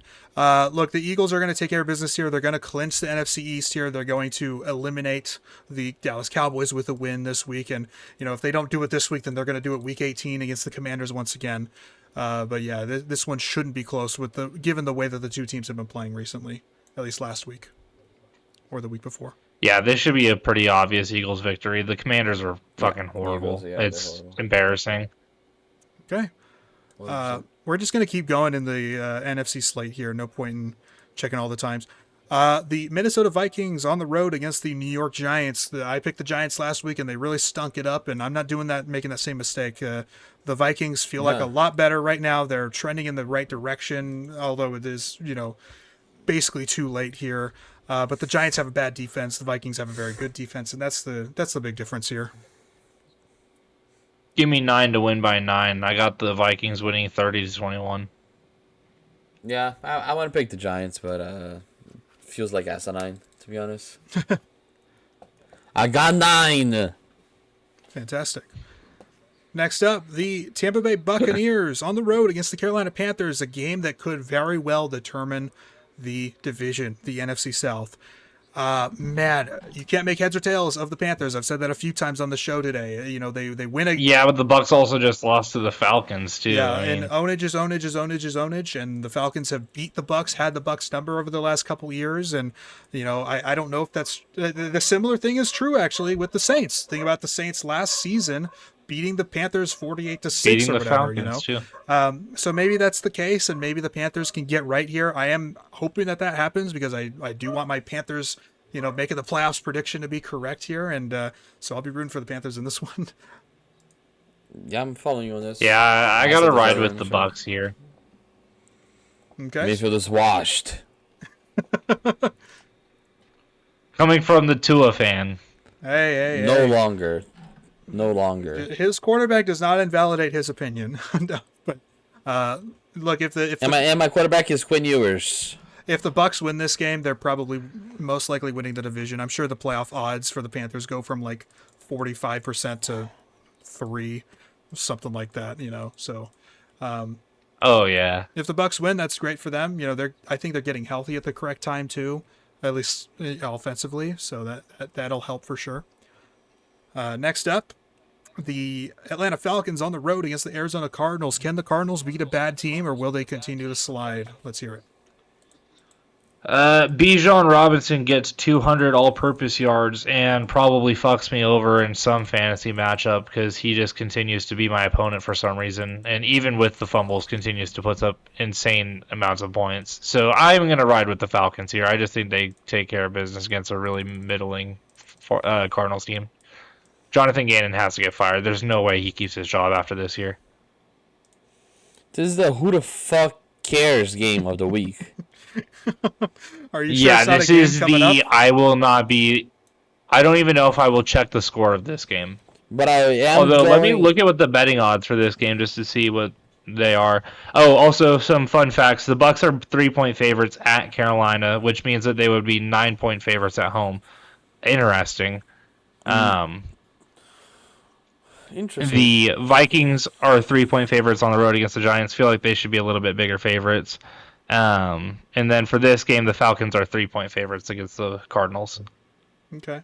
Color me shocked that Kirk Cousins can actually play some competent football still and potentially be a bridge quarterback for them next season. I've got the Falcons as well. They're just a better overall roster. For $60 million. Yeah, exactly. Is Kirk Cousins a Dolphin? No. My column. For $60 million, he's a Dolphin. My column. Next up, we got the LA Chargers on the road against the Dallas Cowboys. Do the Cowboys lose 2 straight at home and effectively eliminate themselves from playoff contention? Let's hear it. The betting odds on this one are also a little bit interesting. We got 2.5-point favorites for the Cowboys. I'm going to be riding with the Chargers here. I feel like that they should be the favorite, honestly, even on the road. I feel like their rushing attack is going to have a lot of success in this game, and they should be able to control the time of possession, especially since the Cowboys rely on fast-scoring offense. I'm going with the Chargers. They've been playing solid football, I think. Okay.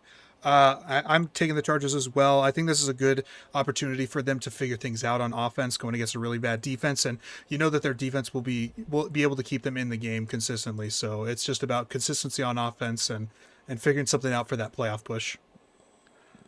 Next up, the New York Jets on the road against the New Orleans Saints, and this is my who the fuck cares game of the week. Unless you're Jacob and you're picking the New York Jets, right?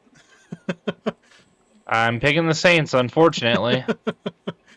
Yeah, the Saints. I win this alluded to game. this before the What a- podcast. I'm what a- probably going to be picking the Saints to win out for the rest of the year, unfortunately. Just what a fucking ugly game, huh? I mean, it might get ugly. Man. This is such a Jets game to win. It's not though. Brady Cook I fucking hope is so. the quarterback. Like, there's just no shot.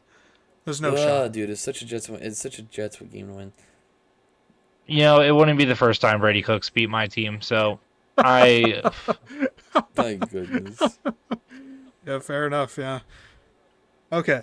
Next up, the Pittsburgh Steelers on the road against the Detroit Lions. The Steelers fighting for the AFC North, continuing to hold that division hostage. Well, the Lions need to win every chance that they get in order to stay relevant here in December. What do you guys got? Lions win this game pretty handily. Yeah. Fuck Pittsburgh. They're just not a good football team. I'm so annoyed that this team is still in playoff contention. Jared Goff Thank you too. is a say it. yeah. Say it. Say it. Say it. No, he didn't Say it. Boom. Okay. Say it. What is Jared Goff? Jared Goff, the infamous Ford Field merchant, playing in a dome merchant. The Rams are going to take care of business here, but it's not actually going to be because of Jared Goff. It's going to be because of Jahmyr Gibbs and going against that run Bro defense. just said the Rams are going to take care of business. No, I was talking about Jared Goff on the Rams being in a dome. But yeah, nice gotcha, buddy. Nice try. Next up, They are 7-point favorites, so I would assume that the Lions win this game. I'd hope so. Next up, on Monday Night Football, the 49ers on the road against the Indianapolis Colts. And as a 49er fan, I've, of course, taken them out of obligation. And they should win this game. But frankly, I am very scared. This is another game that there could be a real recipe to lose this one. Not that Phillip Rivers is going to dice up the secondary of the 49ers or anything, but it's going to be because of the run game. Jonathan Taylor could really light up the stat sheet in this one. The Niners have been really bad against the run.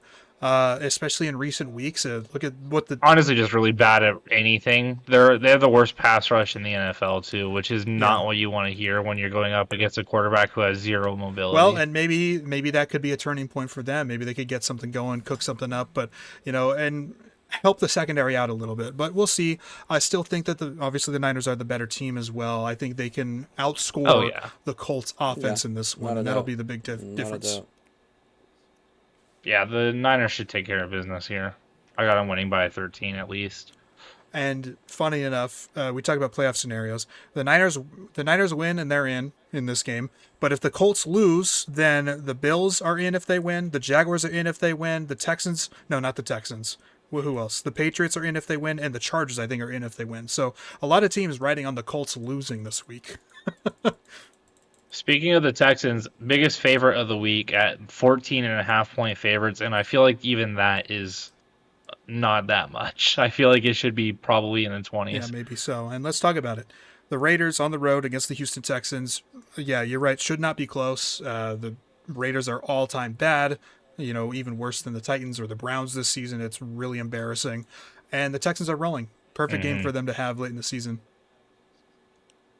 Yeah, we knew the Pete Carroll hire wasn't good to begin with, but we didn't quite know how bad it could be. Yeah, exactly. This is like worse than we could have imagined. Yeah, I don't think any of us had the Raiders this bad going into this year. Mm-hmm. I thought they would be bad, but not they're horrendous. They have no threat whatsoever. They have no hope. No, they lost all hope. All right, next up, the newly eliminated Kansas City Chiefs with Gardner Minshew as the starting quarterback this week, up against the Tennessee Titans at home, the Titans are, and I'm actually going to take the upset pick here. I don't know how big of an upset it is at this point, but the Titans, 3 points.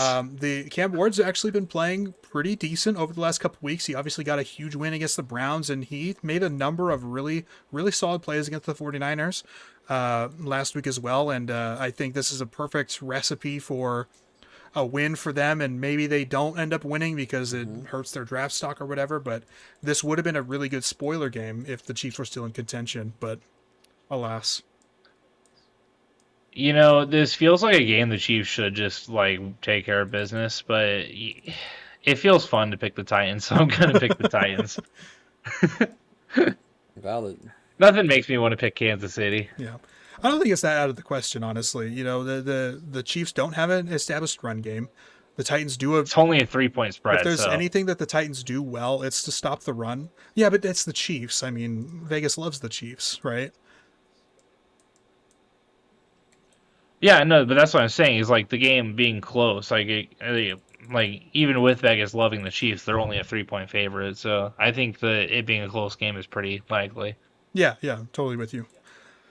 Next up, the New England Patriots at the Baltimore Ravens. I'm not sure if the Ravens are out with a loss here, but every game from here on out is a must-win for them. What do you guys got? I think if the Steelers lose, which they're going to lose, then the Ravens are still eligible as long as the Steelers lose their last 2 games of the year. Well, one of them's head-to-head, so 100% if the Steelers lose and the Ravens win this week, that's very good for the Ravens. Oh, yeah. I will say this is a game where I'm going to be riding with the Ravens. I just think that Lamar Jackson is going to finally show us what we've been wanting to see. Even in the win last week, he didn't look that good. But I think that with more time getting healthy, more time healing, he should be able to get eventually back to himself. And I think his mobility is going to cause serious problems against this defense, which we've seen them struggle with mobile quarterbacks all year. All right, are we all with the Ravens then? Really weird thing. Ravens are also favorites in this game. I think they're gonna. Yeah, I think it's an upside that could really mess with the Patriots a little bit.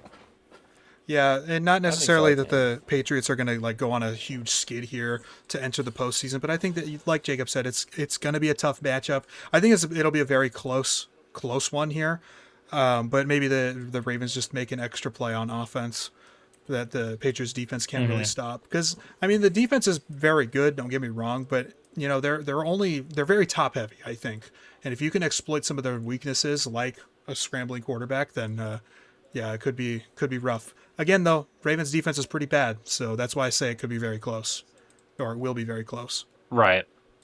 It should be a really fun game to watch. Honestly, this being a Sunday night football game is perfect. I'm so happy for this game being prime time. It's a Sunday morning game, but go off. It's definitely not. Did it get flexed? All right, Buffalo Bills on the road against the Cleveland Browns. I think should be no contest, right? Should be no contest here. Where are the Cleveland? Just as quickly as the Shedeur Sanders hype shows up, it's going to go away. And it makes really little sense that Matt Araiza is on the Chiefs instead of the Browns. I feel like Matt Araiza should just be on the Browns as the punt god himself. Well, maybe it happens in the offseason. Who knows? True. That's who they traded for this offseason. That's the big Browns of Boo. Yeah. Next up, the Jacksonville Jaguars are on the road against the Denver Broncos. A huge game this week. Both teams are rolling. What do we got? Give me the Jags to finally put an end to this Broncos win streak. Okay. Vitor. I think the Broncos defense is going to make T-Law see ghosts. Ooh. The good kind or the bad kind? Yeah, no, the bad kind. For sure the bad kind. Okay. I think the Broncos keep it rolling. I can't believe I'm saying that, but yeah, it's not like I fully trust the Jags either. Yeah, I was advocating for them earlier, but playing in Mile High, it's a tough challenge. I'll go with the Broncos. A really toss-up game for me. Right now, I'm going to be leaning Jacksonville just based on really a feeling. again, toss-up game. I think the Broncos are more than capable of winning a matchup like this, and it could be because Trevor Lawrence gets uncomfortable. It could be because the pass defense of Jacksonville is really bad, and Bo Nix, that's an opportunity for him to dice it up and maybe have a smaller or a larger margin for error because he's going against a bad pass defense. We'll see though. Toss-up game. And finally, Forgot to mention it with the Browns and Bills game, but what do we think Shadur does in that game? I mean, we kind of talked about it. I said as quickly as the hype is around him, it'll fade away after 2 bad losses in a row. True. Last and very clearly least, because it got flexed out of primetime football, we got the Bengals on the road against the Dolphins. Fuck you, man. Two teams. Damn, very clearly least. He's got a point. Crazy. The 2 teams that were just eliminated, Yeah, they're not right. playing for anything at this point, basically. What do you guys got? Well, I'm watching Quinn Ewers. Yeah. I've got something in this game. Yeah, that's true. But That's the interesting part for you. Quinn We Ewers got is going Quinn off. Ewers gameplay. You know what, Vitor? That is a fantastic point, and that's precisely the reason I'm going to pick the Dolphins. I said the Let's teams go. don't have. I said they don't have anything to play for, but at least one person has something to play for in this game, and that's Quinn Ewers. He's gonna go playing off. for his job. There's not a lot of tape on him. It's a really bad defense in the Bengals. I think he can get it done. Thank you. I think even an uninvested Burrow and Jamar Chase is still going to tear up this. And Russell Dolphins Douglas is locking defense. the shit up, bro. Telling you right And now. Russell Douglas I'm telling you is- right now. I saw what you posted, dude. You said give him an 8-year contract, bro. Give him an 8-year contract right now. Did I stutter? That ain't happening, Did I Chief. stutter? No.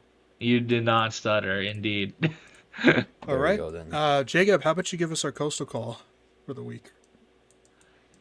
You know, we had a long one for you this episode, but with the postseason coming up and all the narratives closing down, I feel like it was more than justified for us to have a little bit of an extended episode, kind of giving our recap of teams this year so far. But I want to thank you all for anyone who has made it this far. It really is appreciated. We want you to like and subscribe, and please tune in every single week for our Thursday at noon o'clock uploads of a Coast Knows Ball podcast. Thank you, everybody. Go Stay in with it. peace.